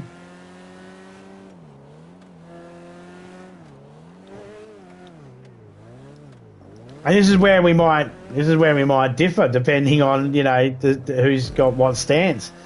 But I've seen all the protests and that for the stop oil and all that sort of shit. And I've seen people coming up and just dragging them off the road and all that sort of thing. And I was thinking, bunch of dickheads. Both sides. Because I was thinking, I got some strong beliefs, but I'm not going to let you fucking hurt me over them. Like, why don't those protesters just have one person that's actually not a vegan, so he's got some strength? And as those guys come up, I've seen one guy come up and they're like, it's the comments. It's the comments that get me. You see the videos and a construction guy goes up and grabs this guy and fucking moves him off the side of the road and drags him off. And then the comments is like, yeah, you won't get anybody to be able to defend themselves against these construction workers. I was thinking, fuck off. I've seen construction workers get knocked the fuck out plenty of times. Just because they work construction doesn't mean they're the toughest motherfucker in the world. They're human. They have breaking points like every other human. They have weak points too. Now, whether I agree or not, I don't necessarily... Look, I agree with the protest on the reasons why they were protesting. I don't agree with the way they were protesting. I feel like there was better ways to deal with the protest. And the main people that were getting pissed off were the people that had nothing to do with the protest at all on either side. They were the main ones getting pissed off and getting fucking handsy with the protesters. You know, you never really seen the people that were driving the oil trucks because they were told by their bosses, don't do anything. Our name's in the paper. Don't do anything. It was the other ordinary man that was going about his business that was getting slowed down, that would get out of his car and do something. It was those people.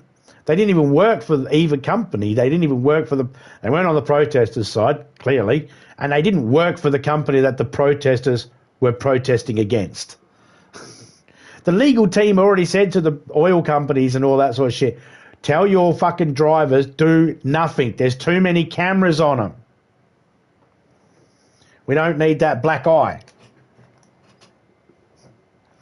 So everybody that was jumping out of their cars going, oh, I'm going to go and get involved here, man, they had fuck all to do with it in the first place. They were just inconvenienced because they chose to drive down that road. Now, whether there were other avenues and other roads they could drive down, I don't know. I don't know the layout of London and all that sort of stuff. I don't know. We've had some strange ones here. They'll fucking chain themselves up through cinder blocks and shit and make it almost impossible for the police to be able to do anything.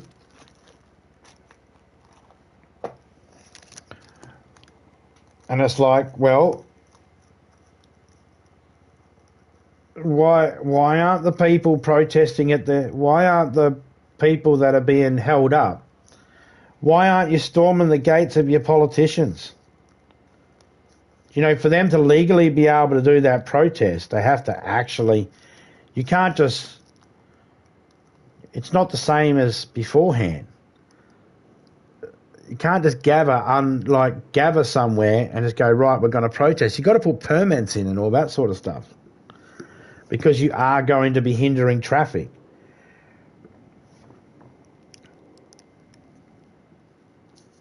And if the permits were put in so then they could do their protest in the city, well, then you need to complain to your governments because they allow for those permits to pass.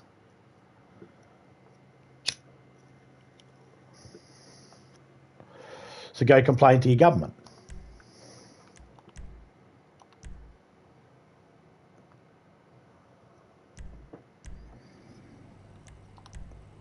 Everybody else, march and protest the government's going, oi, next time you do this, you allow protesting there. You want to protest the factories, go right ahead.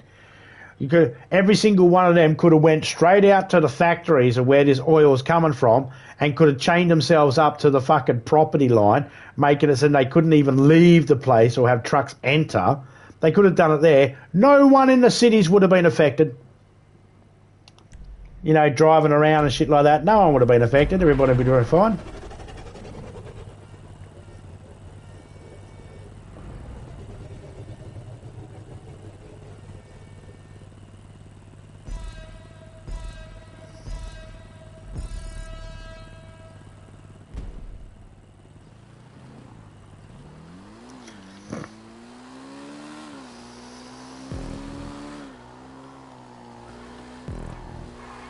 You see, I agree. If someone's stopping me from getting my family member to a hospital, then there's going to be some severe consequences. And they ain't going to like it. But then when cooler heads have cooled down and someone says to me, you could have got an ambulance. What? You could have used an ambulance. Protesters have to move out the way for an ambulance. Oh, but I've seen a thing where they not. Yeah, but you also don't, you're not watching a video of them 24/7. Plenty of times the protesters do move out the way from the ambulances because they know they would definitely be arrested straight away, and their protest is nothing then. They want to continue their protest, so they'll let the ambulance through because it's the only way they don't get arrested.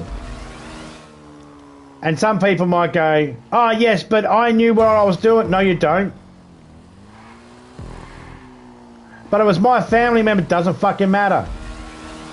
An ambulance has everything on board to be able to keep them alive. What do you got on board? A jack and an old flat tyre you never got repaired from the time you repaired it on the side of the road. You got a defibrillator in the fucking car? No. What are you going to do when they flatline then? Hook them up to the fucking battery? Might work in a fucking video or a game or a movie or something, but it's not going to cut it, I'm telling you. It's okay to talk about it like this when we're not actually in that situation. In that situation, it's a different story.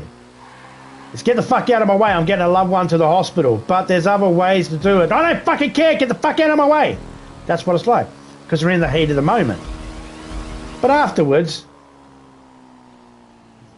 it's a different story. And of course, we would use that same thing. Why didn't you call an ambulance? If it was someone that, you know, we didn't care about. And they blocked us. And they sped past us. Or when someone drives past us in the fucking lane really fast, we don't think, oh, they must be trying to get someone to the hospital. We think, dickhead, what's he driving like a lunatic for?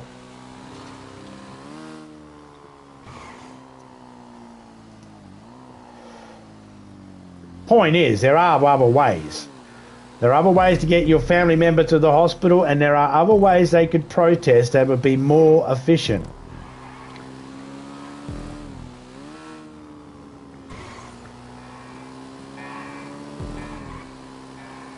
When shops started running out of oil, or whatever the fuck oil it is that they were doing, when the shops start running out of it, and people go, hey, why don't I have the oil that I need at this particular shop, whatever it is? Well, they're protesting the actual facilities, aren't they? They've blocked them off. I never noticed. It would actually be more effective if they blocked the facilities instead of blocking the streets. Because all they do is they just put a bad taste in everybody's mouth with that particular problem. No one, eventually people don't give a shit. They're like, I don't care, I was trying to get to work and they slowed me down and made me late and I got ground out by my boss. My boss is a complete cunt because he can see it on the fucking news too that there's protesting and shit. And he made the smart ass remark of going, well, why didn't you take another route to get here? You knew you had to be here at a certain time. And I said, what if I was trying to travel with a fucking family member that was sick or something, needed a hospital? Oh, why don't you just call an ambulance? And you have to deal with that boss.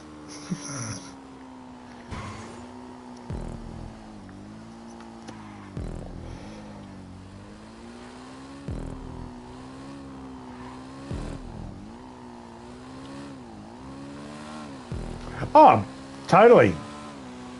I totally understand it.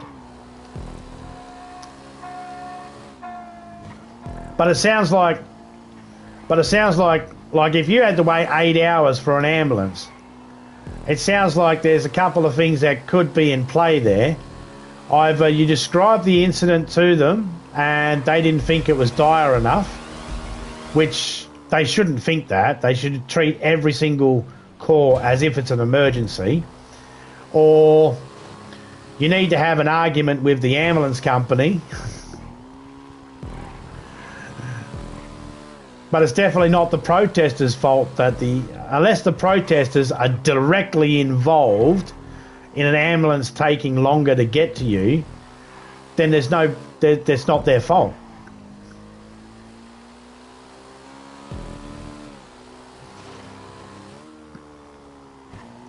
Unfortunately.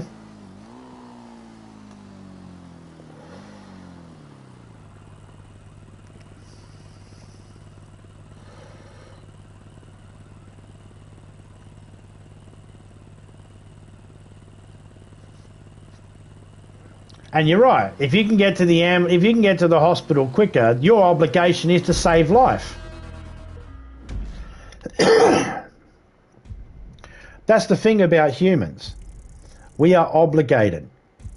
Some people might think we're not, but if we know someone needs medical help, we're obligated to help as humans. We don't have to give the medical aid necessarily, but we do have to get somebody to help. We can't just let someone die. That's called being inhumane.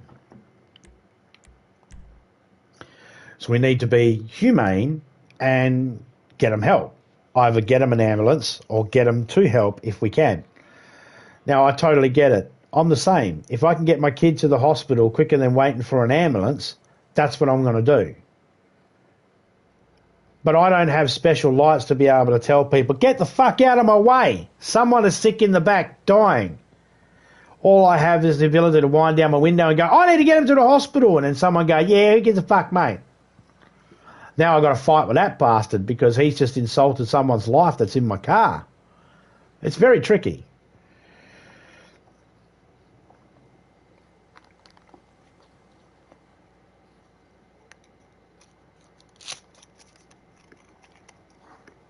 No, I know where you're coming from.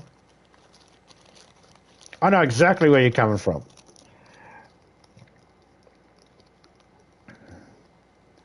There's a difference, though. There's a difference, though. See, this is where it boils down to opinions. See, in your mind, there's no justifiable reason to slow down the average person just going about his job, going about his day. In the protesters' minds, there is a justified reason. They've got a justified reason, whether you agree with it or not, whether I agree with it or not. I agree with their reason, but I don't agree with the way they do it. You know, and I don't agree that people should go, well, I don't like the fact that you're slowing me down, I'm going to go hands-on.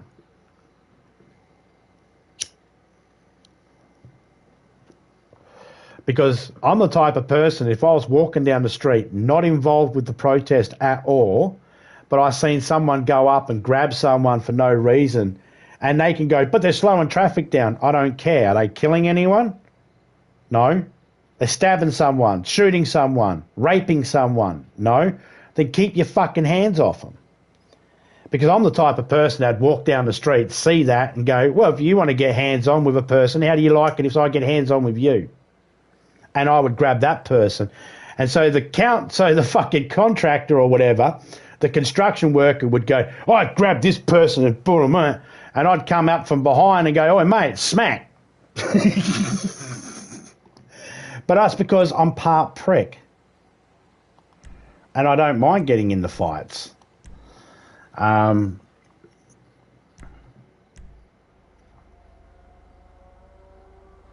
I'm not saying you did. I'm not saying you did. I'm not saying you said anything. I'm just saying that personally, I don't believe people should be going hands-on with people for no reason unless they're, you know, actually at the risk of taking someone's life.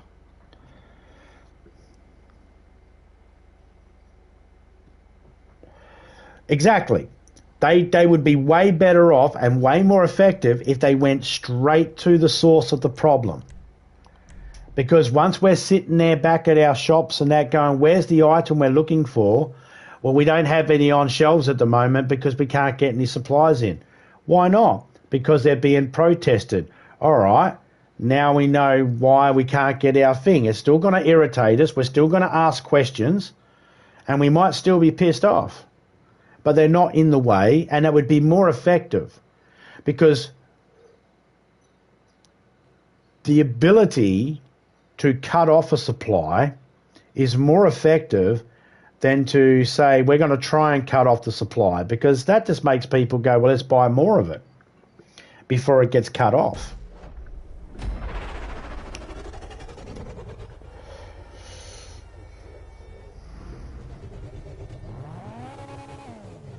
And I agree. You're 100% right. You shouldn't be waiting 8 hours for a fucking ambulance. You shouldn't be waiting 8 hours for an ambulance, protest or no protest. If there's no protest going on and you got to wait 8 hours, that seems ridiculous too. 8 hours is a ridiculous amount of time to wait for an ambulance.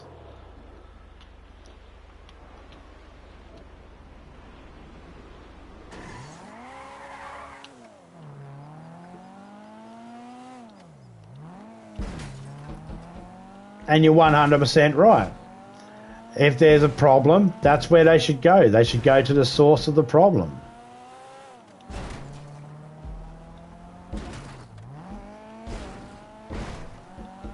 The thing is, a lot of these people have gone to the source of the problem. No one cares. Everybody just goes about their day. As long as it's not interfering me, I don't care. I'm going to go about my day. I've got bills to pay. It's how people think. And we're taught to think that way.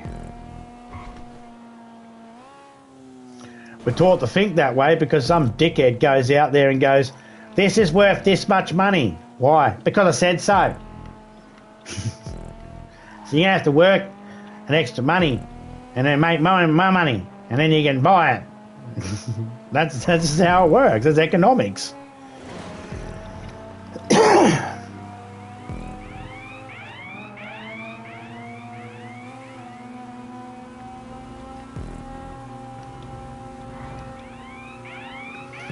I tend to not get involved in protests or anything like that. I did that sort of shit when I was in high school. My wife did that shit when we were in high school. And I tend to not get involved in protest anyway, only because for some reason I see the same signs being held up now that they were held up when I was a kid, that were held up when my parents were kids. The same signs. Nothing's changed.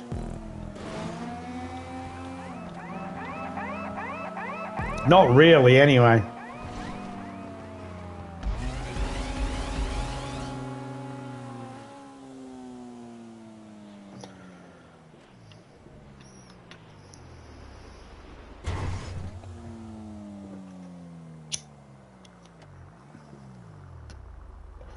But I also understand why some people take the protest to the street as well, because that's where the average person is. And not everybody is aware of a particular plight or situation that's happening in the world. So people take it to the street in the hope to get people's attention on it.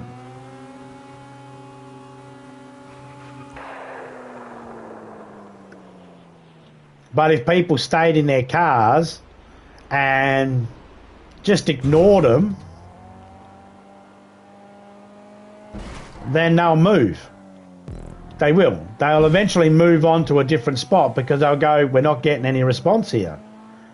It seems like people are going to continue going about their business. We're not even slowing people down.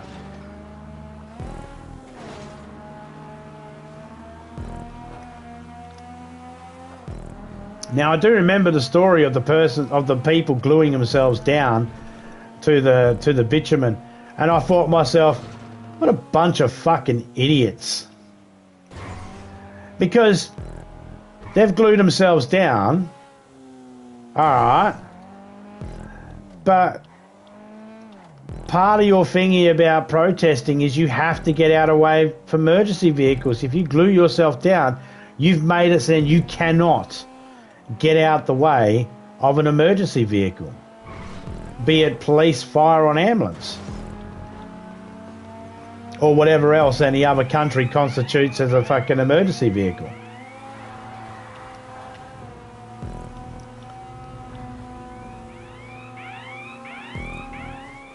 So it's really, really tough. Go to the actual fucking companies. That's what I say.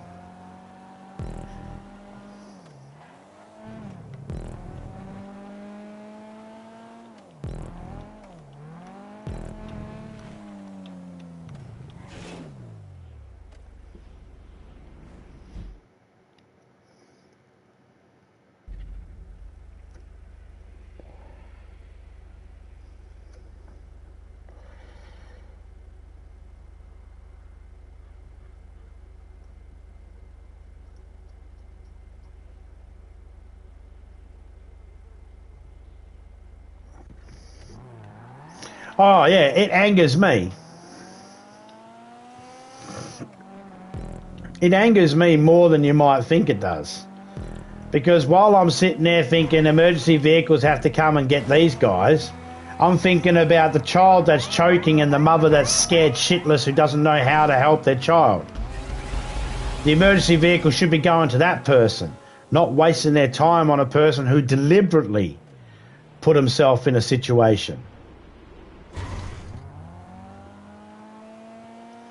See, if you deliberately glue yourself down and go, I'm going to protest, well, then you accepted whatever happens, happens.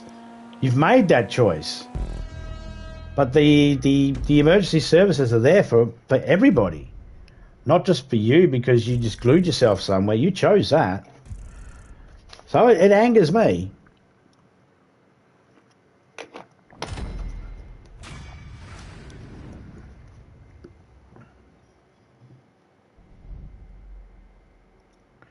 It angers me too.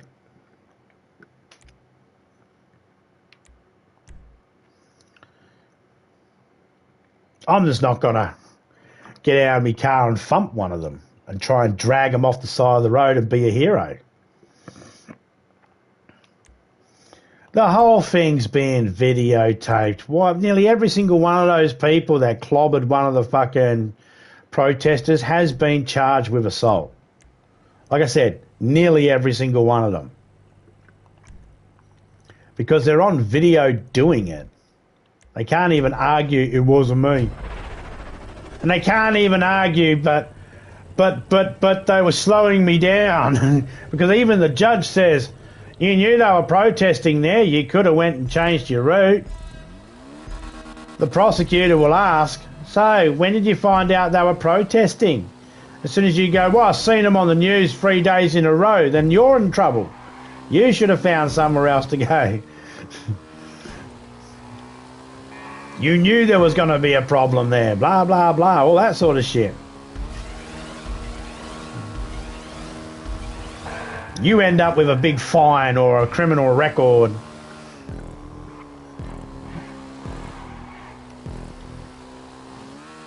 And when I say you, I don't mean you. I mean the person that's done it. If you've done it, then that's on you. But yeah, I mean the person that's done it.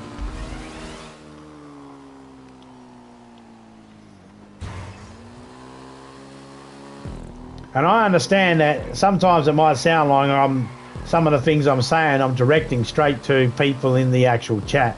But I'm also wording them in a way that they're for anybody that might watch the stream later on. You know?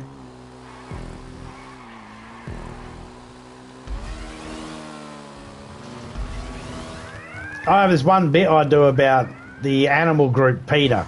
PETA. People for Ethical Treatment Towards Animals. I've got no problem with ethical treatment towards animals. I've got no problem with that. When they say to me, you shouldn't eat meat, I go, fuck off. If humans shouldn't eat meat, why do we have teeth capable for meat and vegetables? We've got teeth capable for both. For ripping flesh and for crunching down on fucking root vegetables and shit.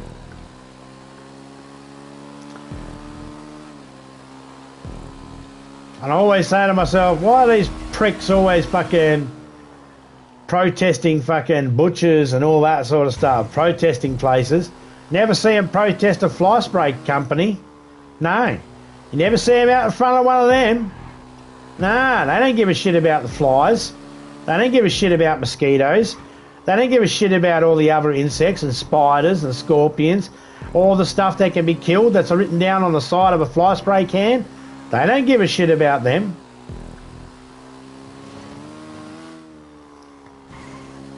Oh, but they care about the rabbit and the cat and the dog and the cow and the deer and every other type of fucking animal that's cute.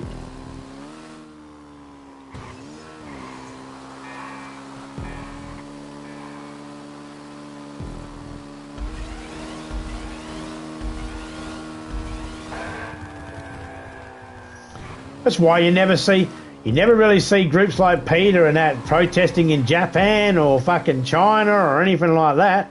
No, you don't see them protest in places where they eat bugs on sticks. Where you can buy deep fried scorpions. Don't see them protesting there. No, they only protest the cute little funny little bunny rabbits and all that sort of stuff. It's cute.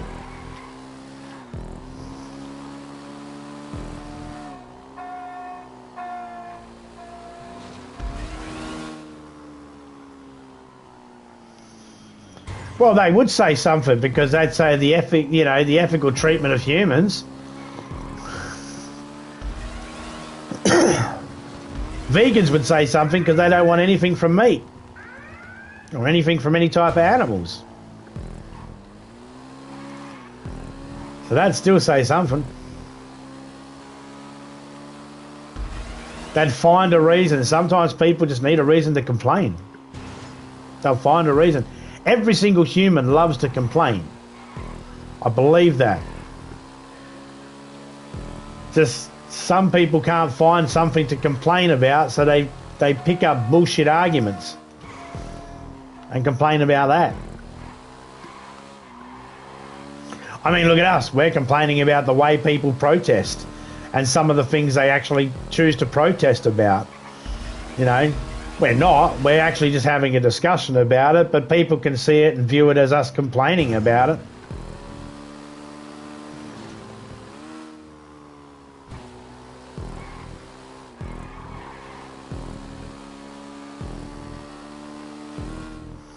I'm doing literally nothing to fix the problem, though. Well, I'm not going to any of the Peter. You see, that's the difference between groups like Peter and all that sort of stuff. You never see us fucking out the front of their place. Dressed up in fur, going, fur is awesome. They go, fur is murder. They throw fake blood on you and shit like that. Which I guess is about as ethical. They throw fake blood on you and, you know, no, it's ethical. It's like, yeah, did you consider whether I might be allergic to that shit?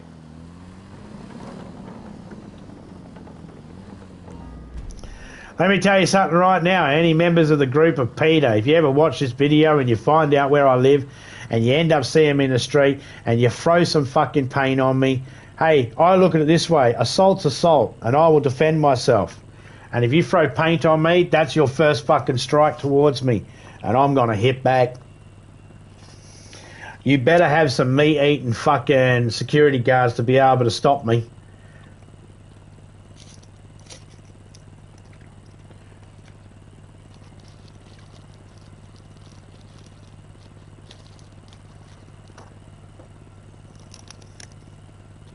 Oh, I know it's a joke.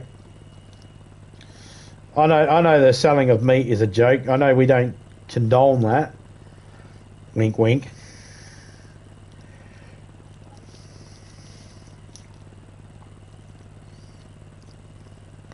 When a vegan gives a blowjob, do they spit or swallow? Is it ethical for them to swallow?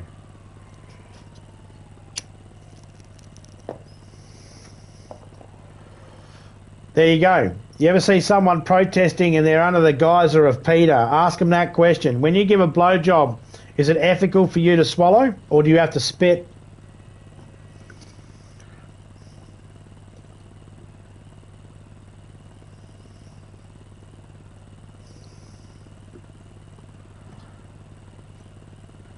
In Australia, we got it pretty good. You know, we got those protests, they happen, but if you go, get the fuck out my face, they step back. They know very, very well that you're more likely to punch them in the head if they continue. And they ain't going to take the chance because they know they can't continue to protest if they're sitting in hospital with their nose split open.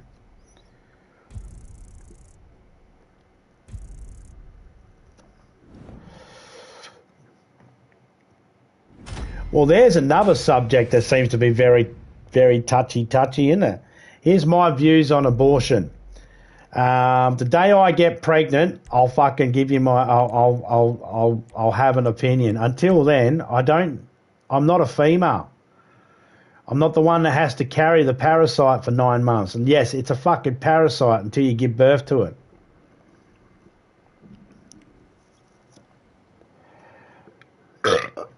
Don't give me your fucking God bullshit, because I don't fucking give a shit about that.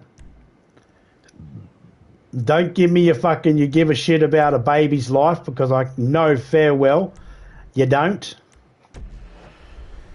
Not interested in any of the bullshit arguments that come with that either.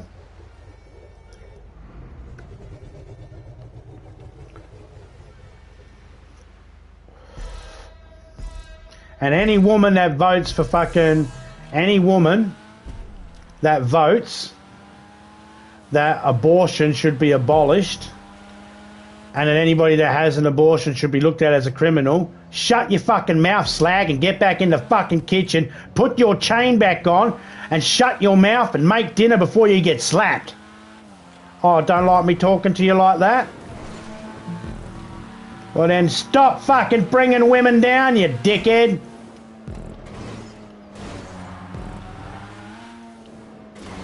Only a matter of time before they take the rights away from women to be able to vote and do other shit. Going backwards in time, dumb fucks. Not enough roofs to put over people, not enough food to put in people's mouths as it is. And don't give me this shit like there's plenty of food. Not everybody's got the ability to buy decent food to put in their kids' mouths. Education shit, health shit. Everything shit. Why would you want to bring a kid into this world anyway? And if you got 7 mouths to feed, why would you want to bring an 8th? So if you're a female and you voted for abortion to be abolished, shut the fuck up. When I want your opinion, I'll ask for it. I know, that sounds really sexist. I know how that sounds. G'day, Carl. How you going? I know how that sounds. That makes it sound like I'm a chauvinistic pig. No, I'm not. I believe it's a woman's body, her right to do whatever the fuck she wants. She wants to keep it, keep it. If she wants to get rid of it, get rid of it. I don't give a shit. Not my body. The same way I want women to shut the fuck up if they were to start voting on what's to happen to men's testicles. No. You don't have testicles, so you don't get to say. I don't have a womb, so I don't get a say. I don't give a shit. I don't care if it came into a vote in Australia and they voted for it and they were like, you what, cast your vote now. Should women have an abortion or not? What the fuck are you asking me for? I'm a dude. You know how much a woman's body changes when they have a baby? Some women's bodies don't change for the better.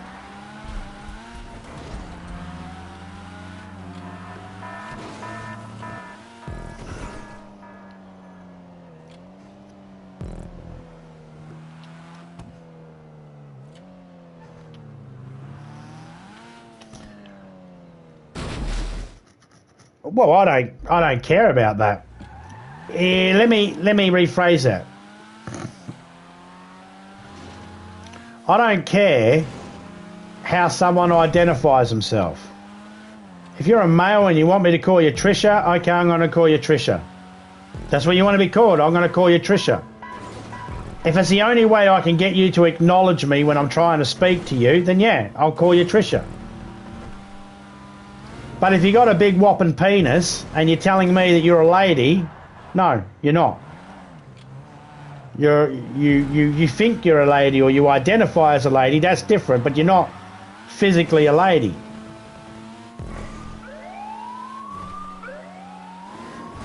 I'm as white as milk. Can I say I identify as a black person? No. Well, I can say it, but everybody out there has the right to go, but you're not black. And I don't have any right to tell them they're wrong, because they can clearly use their own fucking eyes. So when it comes to trans women, let's face it, it's only men pretending to be women in sports. There's not very many women out there identifying as males going into sports, is it? It's more women identifying, it's more men identifying as women. Here's what I got to say about that. Oh, so you couldn't cut it in your own fucking league, eh? So you had to pretend to be a female so you could actually win something? Is that what it is? Oh, hold your head up high then. If that makes you feel better, go you get your fucking trophy, put it on the mantelpiece, and I hope your parents are proud. But I don't give a shit.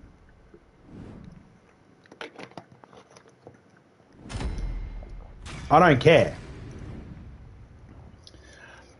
I just think to myself, what happened to women's lib? What happened to the women who actually fought years and years and years ago for the right to vote and all that sort of shit? What happened? I respected those ladies. I respected those women that actually stood up for their rights. Why aren't they fucking standing up now? Why aren't they saying something? Well, if they're not going to say anything, then I don't give a shit. If the women of the league, if the women of UFC ain't going to say anything about the dude who says he's a woman now, then okay, nothing I can do about it. I'm a dude. I identify as a dude. So I can't say anything on the women's behalf. It's not my place. It's their place. You know? Same with any other sport. The dude that's in Australia that identifies as a woman who now plays in the females fucking AFL. If the women don't like it, they're going to have to say something. I'll back their decision, but until then, nothing. I got nothing I can do.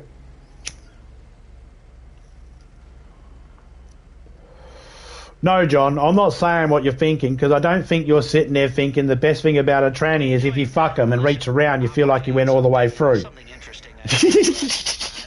But no, you're right. I don't know if I'm saying what people are thinking or not. I don't know what people are thinking. All I'm saying is what I'm thinking. If it aligns with what you're thinking, then I suppose that's good. But no, I don't. No, I don't call them women. I don't think they're women. I don't think there's anything about them that is a woman. Why did you do that, zombie? Jesus Christ.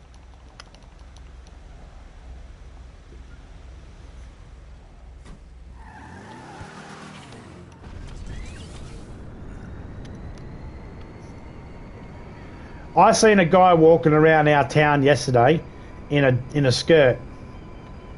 I said to Topeka, check that guy out. He's got a full beard and everything. And I said to Topeka, I was like, and she's like, yeah, he's been like that for a while. I was like, yeah, I know, I think it's the one you were talking about that was in the middle of transitioning. He's not in the middle of transitioning. He's got a full beard, full fucking head of hair, bald spot in the middle of his head, no tits.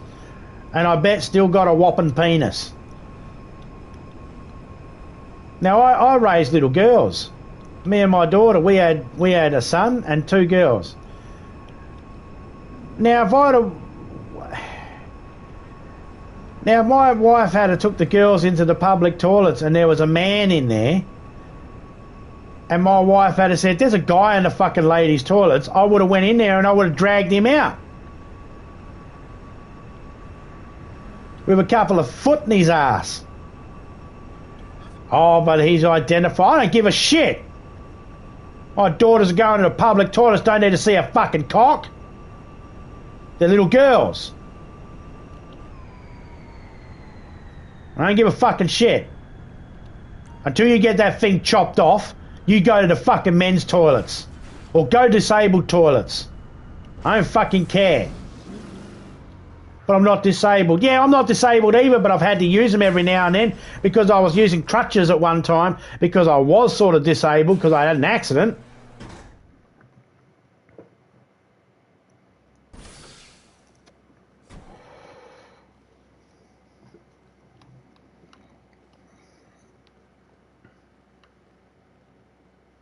Yeah, cross-dressers or drag queens. It's like when people come out and they go, but, you know, it's like, oh, do you have a problem with drags? It's like, no, I don't have a problem with drag queens. Do you have a problem if drag queens were to actually be reading stories to your kid at story time? No, I wouldn't care. I don't care about that because they're playing a character. In my mind, they're playing a character. That's no different than Dustin Hoffman as Tootsie or John Lithgow in the movie World About Garp, where he plays someone who's in the middle of transitioning. There's no different.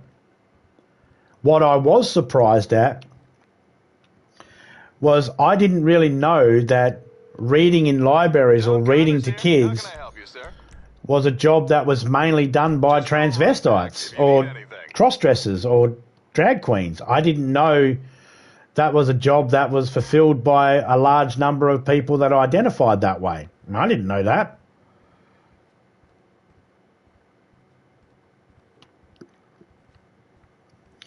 Do I have a problem with drag queens? No. Do I have a problem with people that are homosexual? No. Absolutely not. I just don't give a shit when people come out now. Like, I've had people come into me chat and they're like, hi, I'm gay. Okay, good for you. What do you want me to do about it? You expect me to fucking jump up and down and go, oh my God, I got a gay in my chat.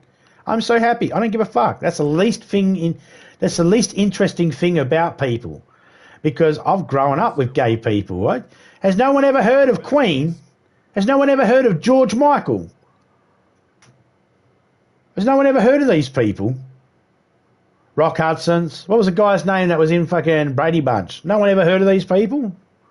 These people have been around for years. Gay's not new. Drag queens are not new. Transvestites aren't new. They're not anything new to me.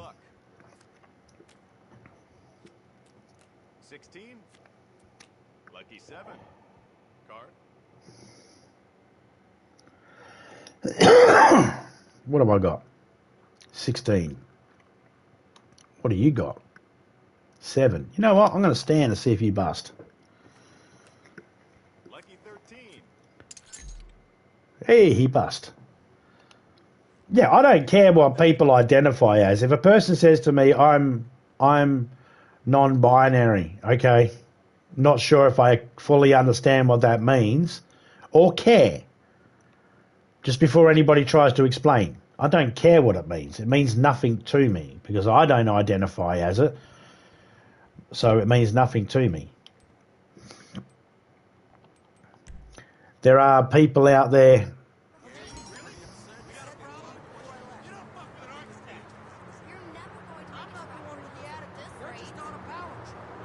No.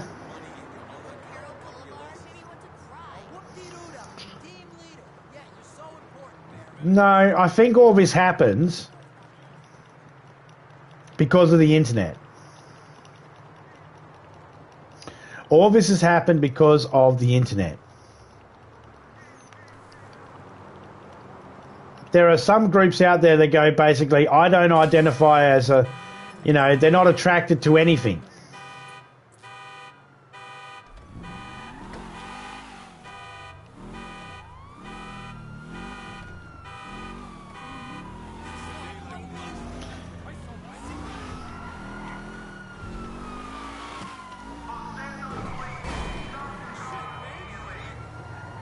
Right? So there are people out there that, you know, they don't feel sexually attracted to anyone. and they're put in a different group.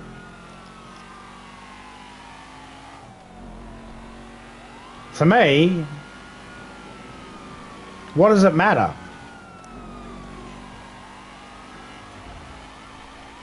It doesn't matter to me what someone else is attracted to. I'm only worried about if my wife is attracted to me. And if I'm attracted to my wife. That's all I'm worried about. I'm not worried about anyone else. Like, if I was 16 years old, when I was 16 years old, I used to like looking at nudie magazines. I never gave a shit whether they were attracted to me. I just liked the fact that I liked what I was looking at. What I was looking at made my dick go doing, doing, doing. And that made me happy. And that's all I needed to worry about. For about 5 minutes. Then I'd put the book away. And I'd be even happier. Because I had 5 minutes time by myself.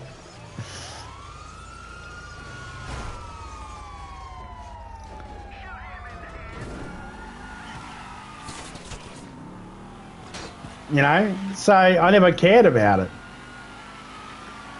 So I think the internet's to blame. We let too much shit happen. We let shit happen because people are too scared. Look at YouTube right now. There are people on YouTube right now that will bleep certain words because they're worried. They're worried about the algorithm. They're worried about their personality. They're worried if people might see them differently. I couldn't give a shit. People got to stop worrying about what other people think. Once upon a time, you never knew how much the world thought about you. Now you got the internet. Now you can make a comment and you can have people reply to it and like it or dislike it, and you know exactly what they think about your comment. Now you know what they think about you. Normally they don't know. Normally these people don't judge you. They're just judging the comment. But that's what it is. It's the internet.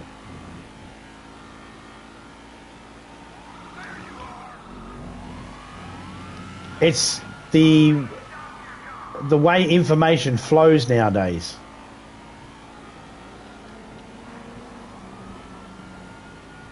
Certain words you're allowed to say on TV, but then other people said, no, you can't say that word because that's offensive.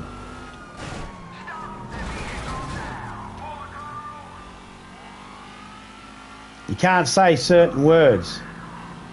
Yeah, you can. You can say every word.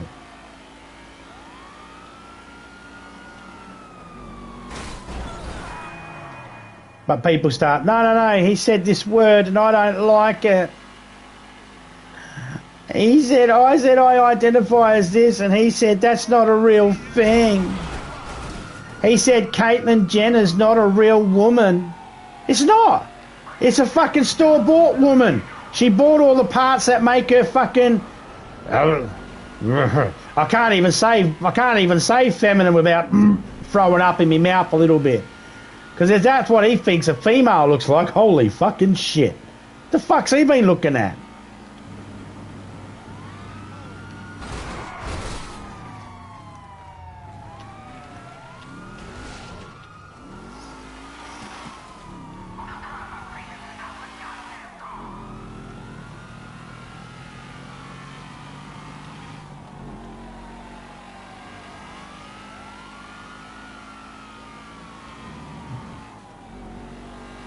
Like, when I jump offline, when I go offline, right, this might shock a few people, but I don't care about yous.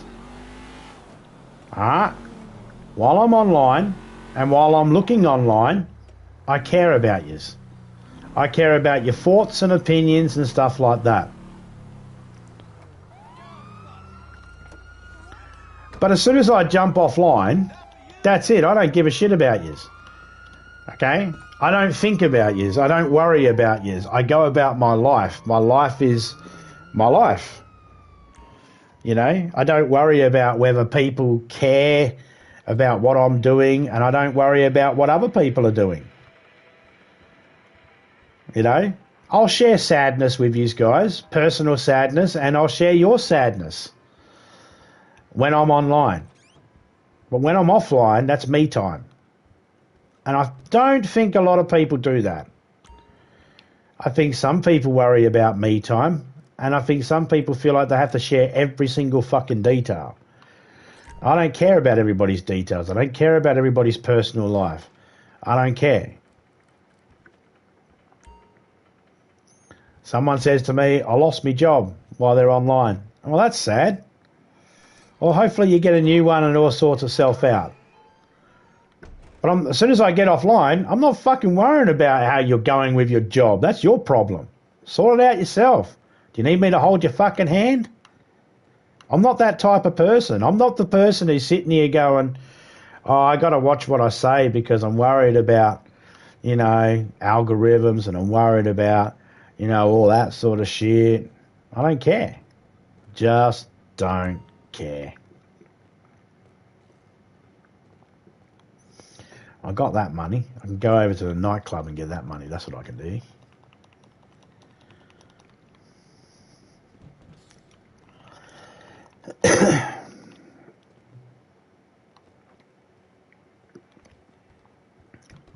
Why is it all being normalised? Because more and more people can gather together.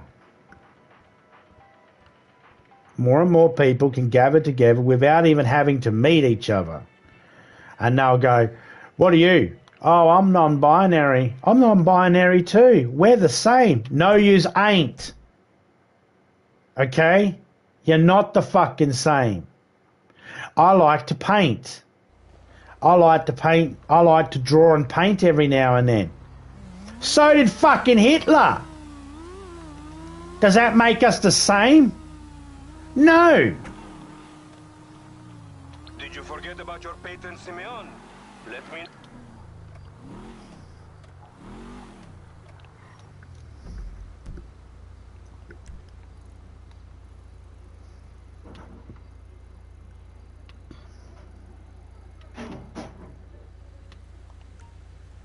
But people don't understand that.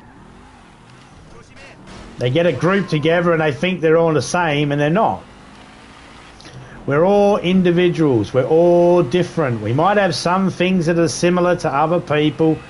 We might have some things that are 100% identical. Do you like sex? Yeah, I love sex. I love sex too. Do you like it when someone sticks something up your ass when you're about to come? No.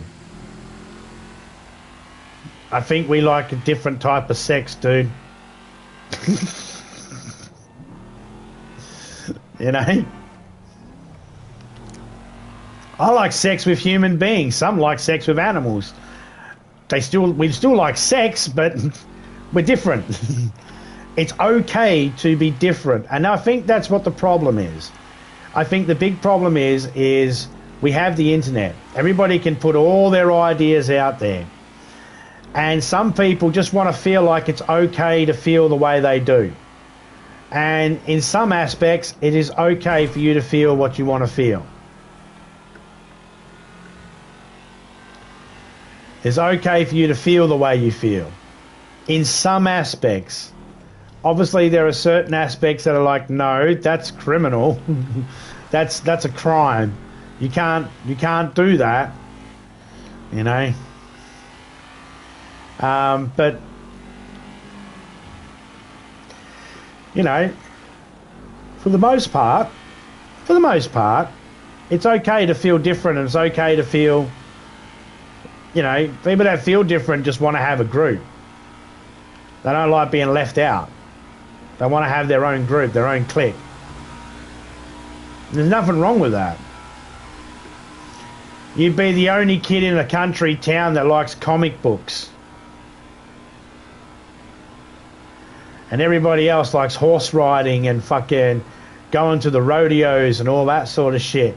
And you're like, nah, I'm quite happy just to sit in the library, thank you. And everybody will pick on you and tease you and all that sort of stuff. And you just sit there going, nah, it's all right. I'll just sit in the library, thank you.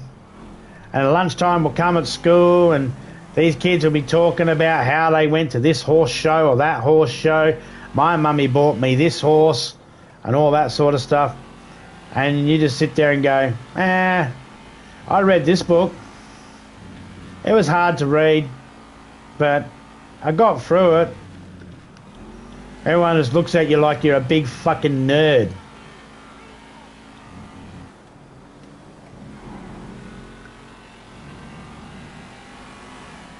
And yes, I am talking from personal experience. And it would have been really nice to have more people in that town that actually enjoyed comic books or reading or enjoyed going and sitting in the library and not being alone all the time. But half those people were cunts anyway. And most of them are growing up to be even worse cunts.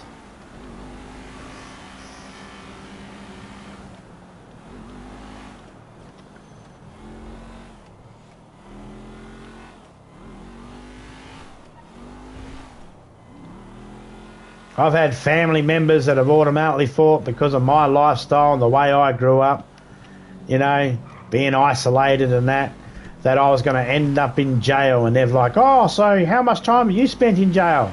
None. Really? He hasn't been to jail yet.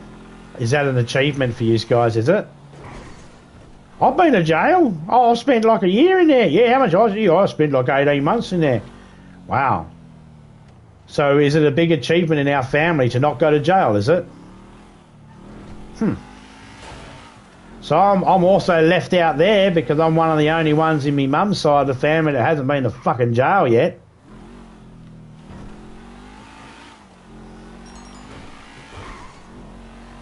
And they look at me like I'm weird. I'm the crazy one. Because I haven't gotten high on a lot of drugs, stole a car, took the cops on a high-speed chase and ended up in jail for 6 months. And I'm the crazy one, the weirdo. So I think it's all about people just want a group to fall into, and it just blew up out of proportion. Maybe we didn't notice that there were so many people like that in society because we suppressed it by not letting them be themselves. You know, maybe it's our fault as human beings. Maybe these people have always existed. But when it comes to the sports side of it, no. Sorry, you still got a ding-a-ling. Get the fuck out. You're not a man. You're not a woman. You got a penis. Oh, but I don't give a shit what you feel like. Sometimes I feel unhappy. Still got to get up and live my fucking day. I don't give a shit how you feel.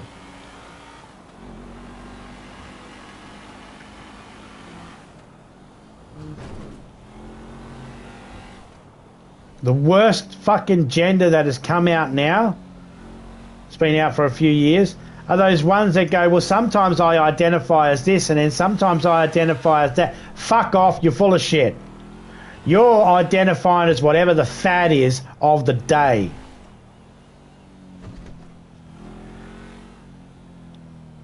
Oh, everybody's talking about dressing up as women, so I identify as a woman. Oh, now they're all identifying as boys, so I'm back to identifying as boys. But they identify as boys that hold their penis with chopsticks. So I identify as a boy that holds my penis with a chopstick. Tomorrow we're going to identify as Garfield. Oh, the cat. No, Andrew Garfield from Spider-Man, silly. Oh, for fuck's sake. No worries, John. Take it easy, man.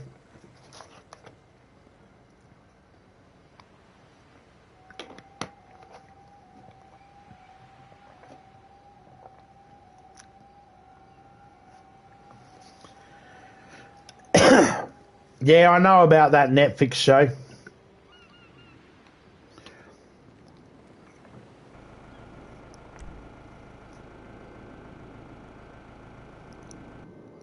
I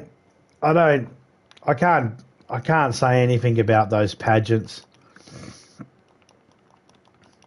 Our kids used to go into pageants as well, you know. If you live in Australia, there's always a baby pageant or something at a shopping centre somewhere, you know. Best little curls and all that sort of stuff for the hair, baby thing. That's, you know, we did a couple of those sorts of things. And But that's it. Never beauty contest or never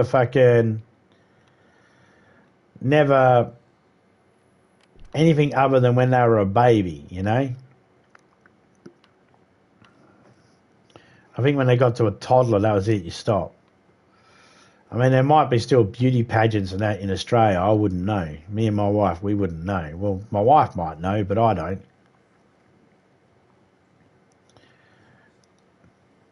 No.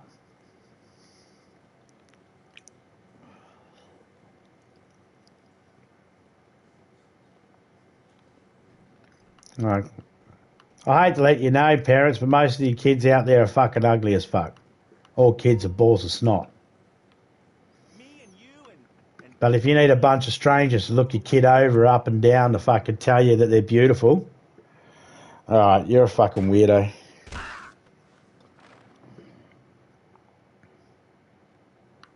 If you had your parents do that to you, I'm sorry your family exploited you like that.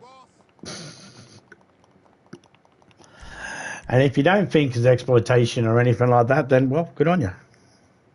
That movie was such an epic fail, I cannot believe I went to go see it. Word.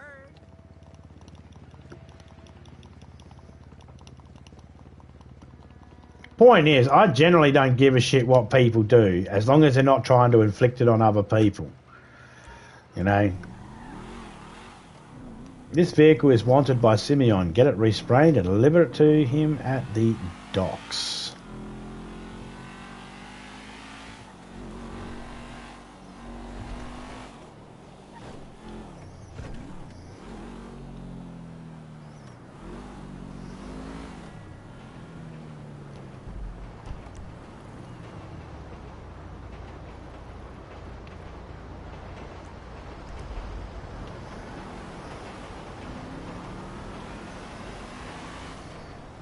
I generally don't give a shit about, like, I don't care about, like, what people do when I'm not online, because they've got their own lives, I've got my own life.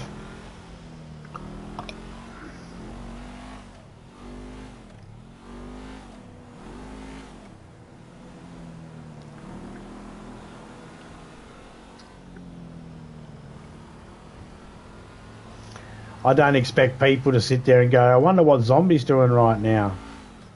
I mean, I suppose it's nice that people might care.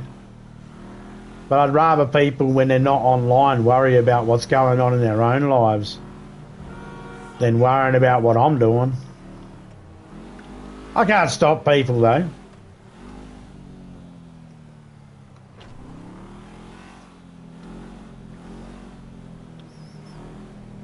But I generally don't think about people. Very rarely.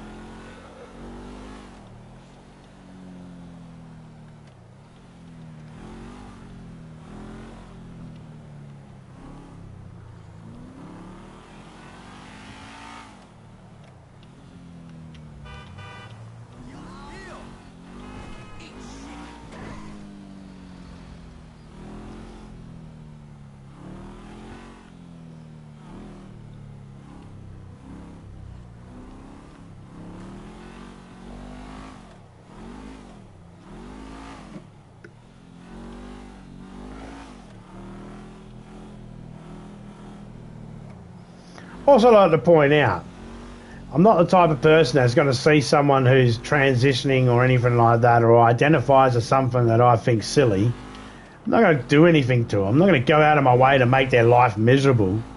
I wouldn't go out of my way to make someone's life harder just because I disagree with what they believe or something like that. That shit, I believe, is wrong. I'm 100% against that. And go out of your way to fucking... Don't go picking on someone because they're different than you, or they identify as something different than you. And if there's anybody out there who identifies as any of the things that I've mentioned today and thinks that, you know, but you were doing it to me, I don't know. Are you a man who decided to say he's a female and then joined the AFL in the Women's League? No? Well, I'm not talking about you, am I? It's pretty simple. But there will be people out there that'll go, oh, he said something, I disagree, bloody blah blah.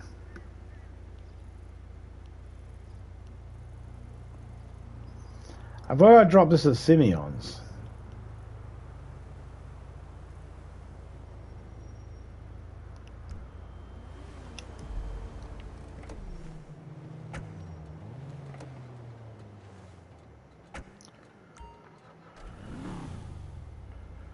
Oh, I actually got to get it resprayed.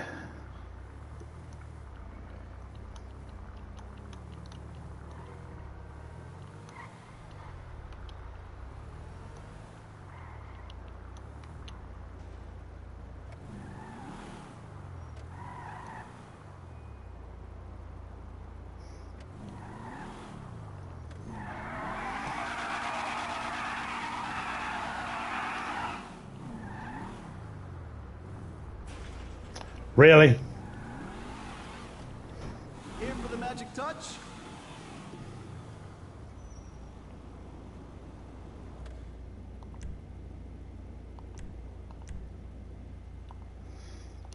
I don't care. It's just got to get resprayed once. I'm pretty sure.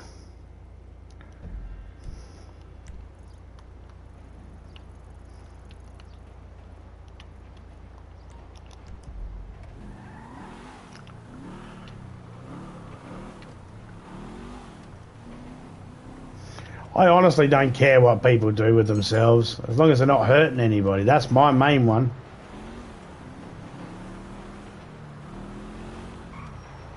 Like I said before, if the women have I think it's weird, I think it's strange, and I don't think it's... I think it might be not kind of fair.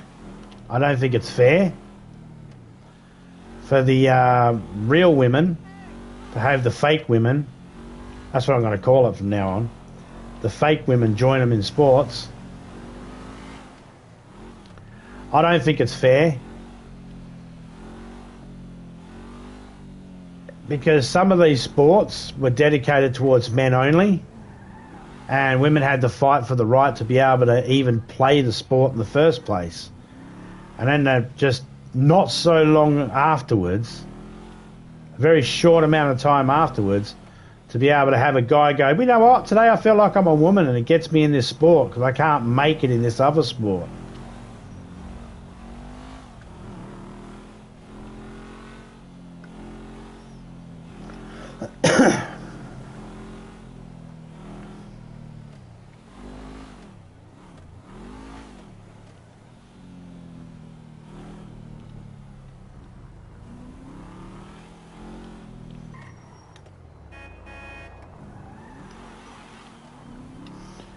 And to me, it's like, well,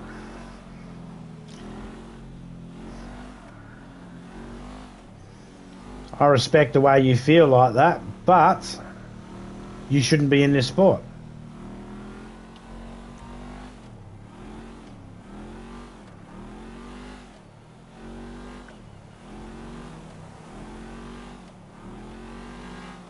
It's the same way I'd say a quadriplegic person shouldn't play rugby. Oh, and if anybody's out there thinking, but there is a rugby sport that's designed... I'm not fucking talking about a rugby sport that's been modified for people in wheelchairs. Clearly, I'm saying, clearly I'm referring to if they go onto the field with everybody else that plays it regularly, under regular conditions. A 2-year-old shouldn't be playing rugby with a bunch of fucking grown men.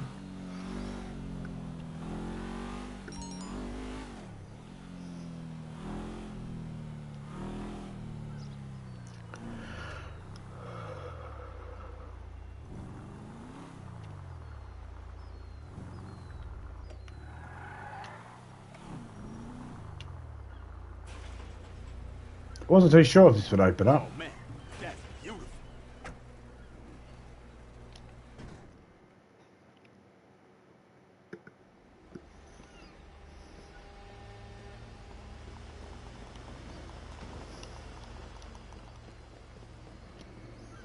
You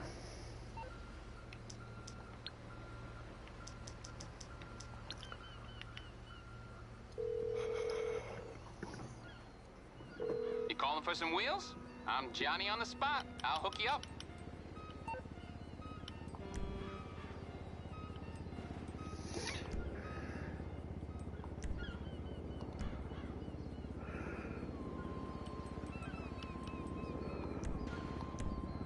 It's Oh, I coming was at you. wondering where that was. I'll get back to work.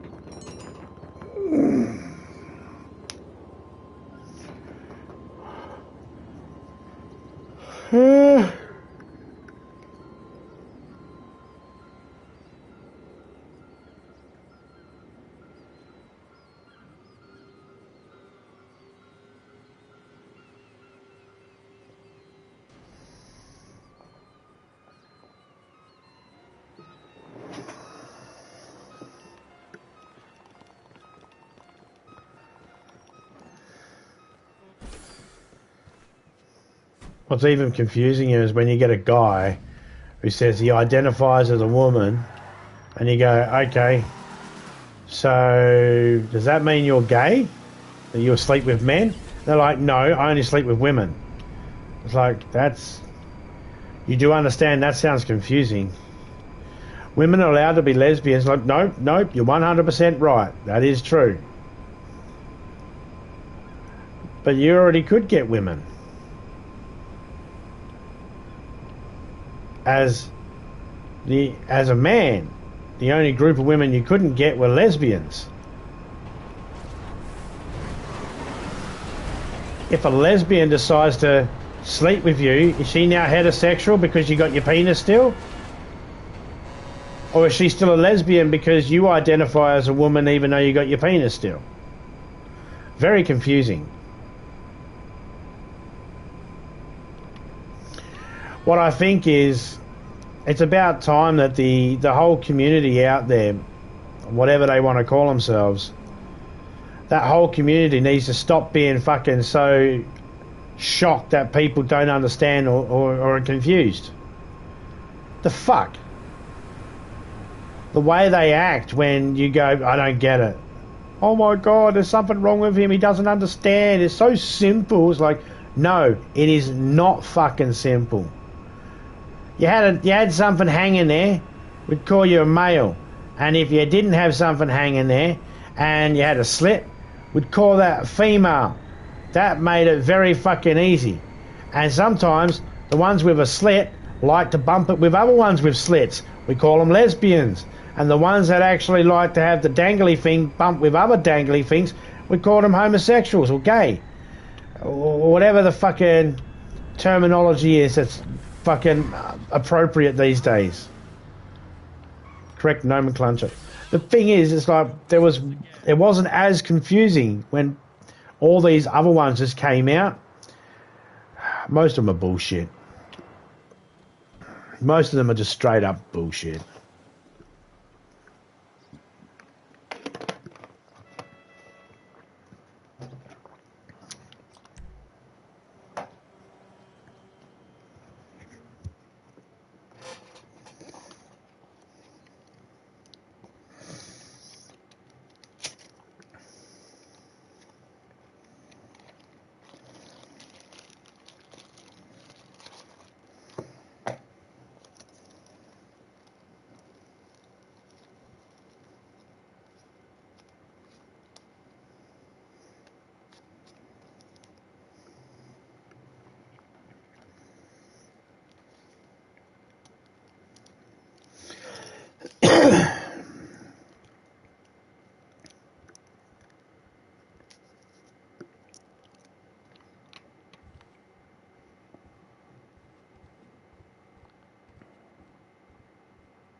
Guest services. Can I help you, sir? Just Can't call collect right money. back if you need anything. Alright, let's change the subject and get something a little bit more upbeat. What is everybody doing today on their beautiful Sunday? Or Saturday evening, it might be for them. Let me just save what I've done so far.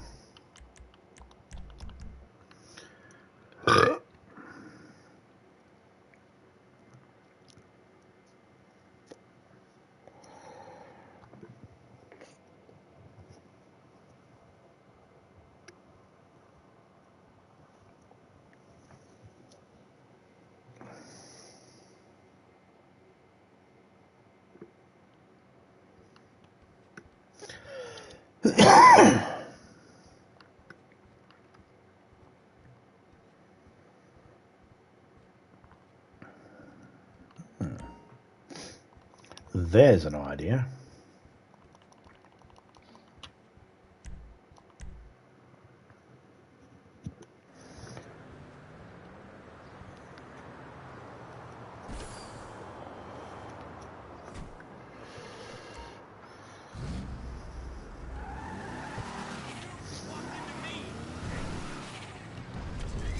I wouldn't mind having a game with my wife, but she's not feeling well at the moment.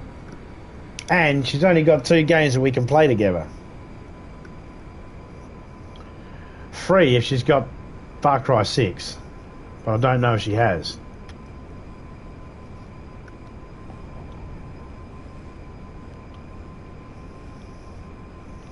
Four if we count Dead Island.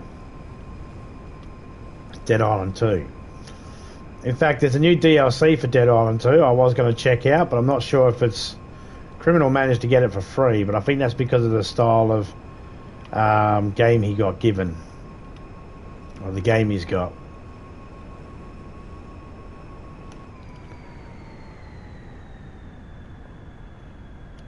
That's almost 3 hours.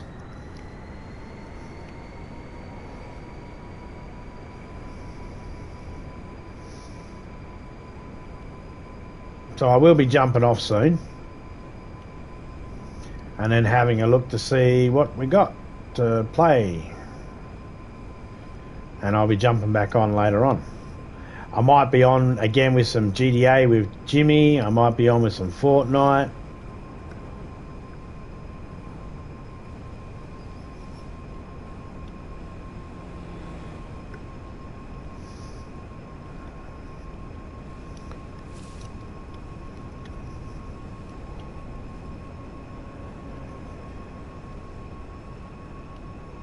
Might be on with the Forest. If somehow I can pick up the DLC, if it's there for me to pick up, then I'll be on with some Dead Island. I might even jump on with some Dead Island 2 just for shits and gigs, because I need to really actually learn how to use my character again.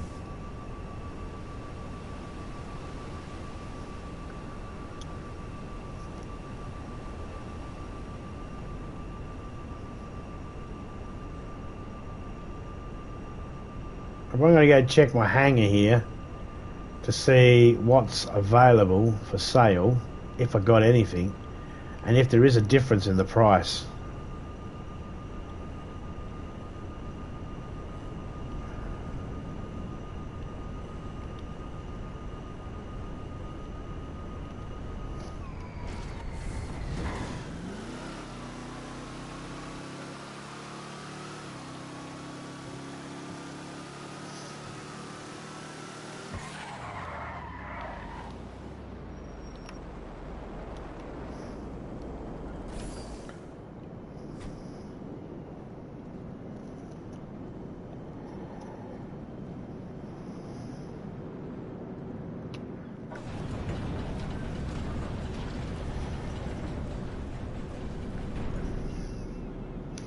.27 degrees in my room at the moment. It's starting to warm up.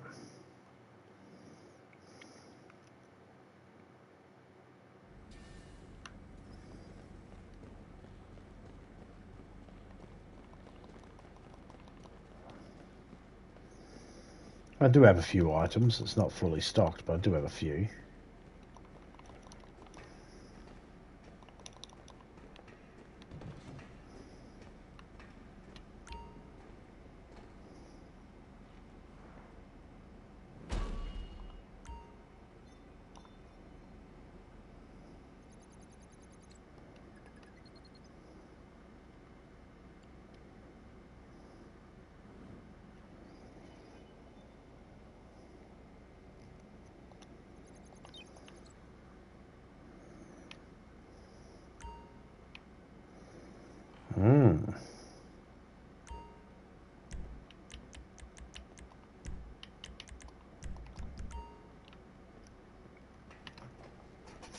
Big shout out to everyone that came in.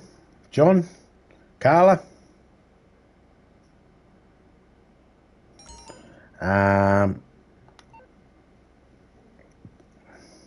Twist. Shout out to you, mate. Twisted. Shout out to John. Shout out to Mark. Mike. Ray. Wonderful and lovely Topeka. Anybody else that might have been lurking, big shout out to you all. I'll catch us all later on. I'm out in the dot and dust. See ya.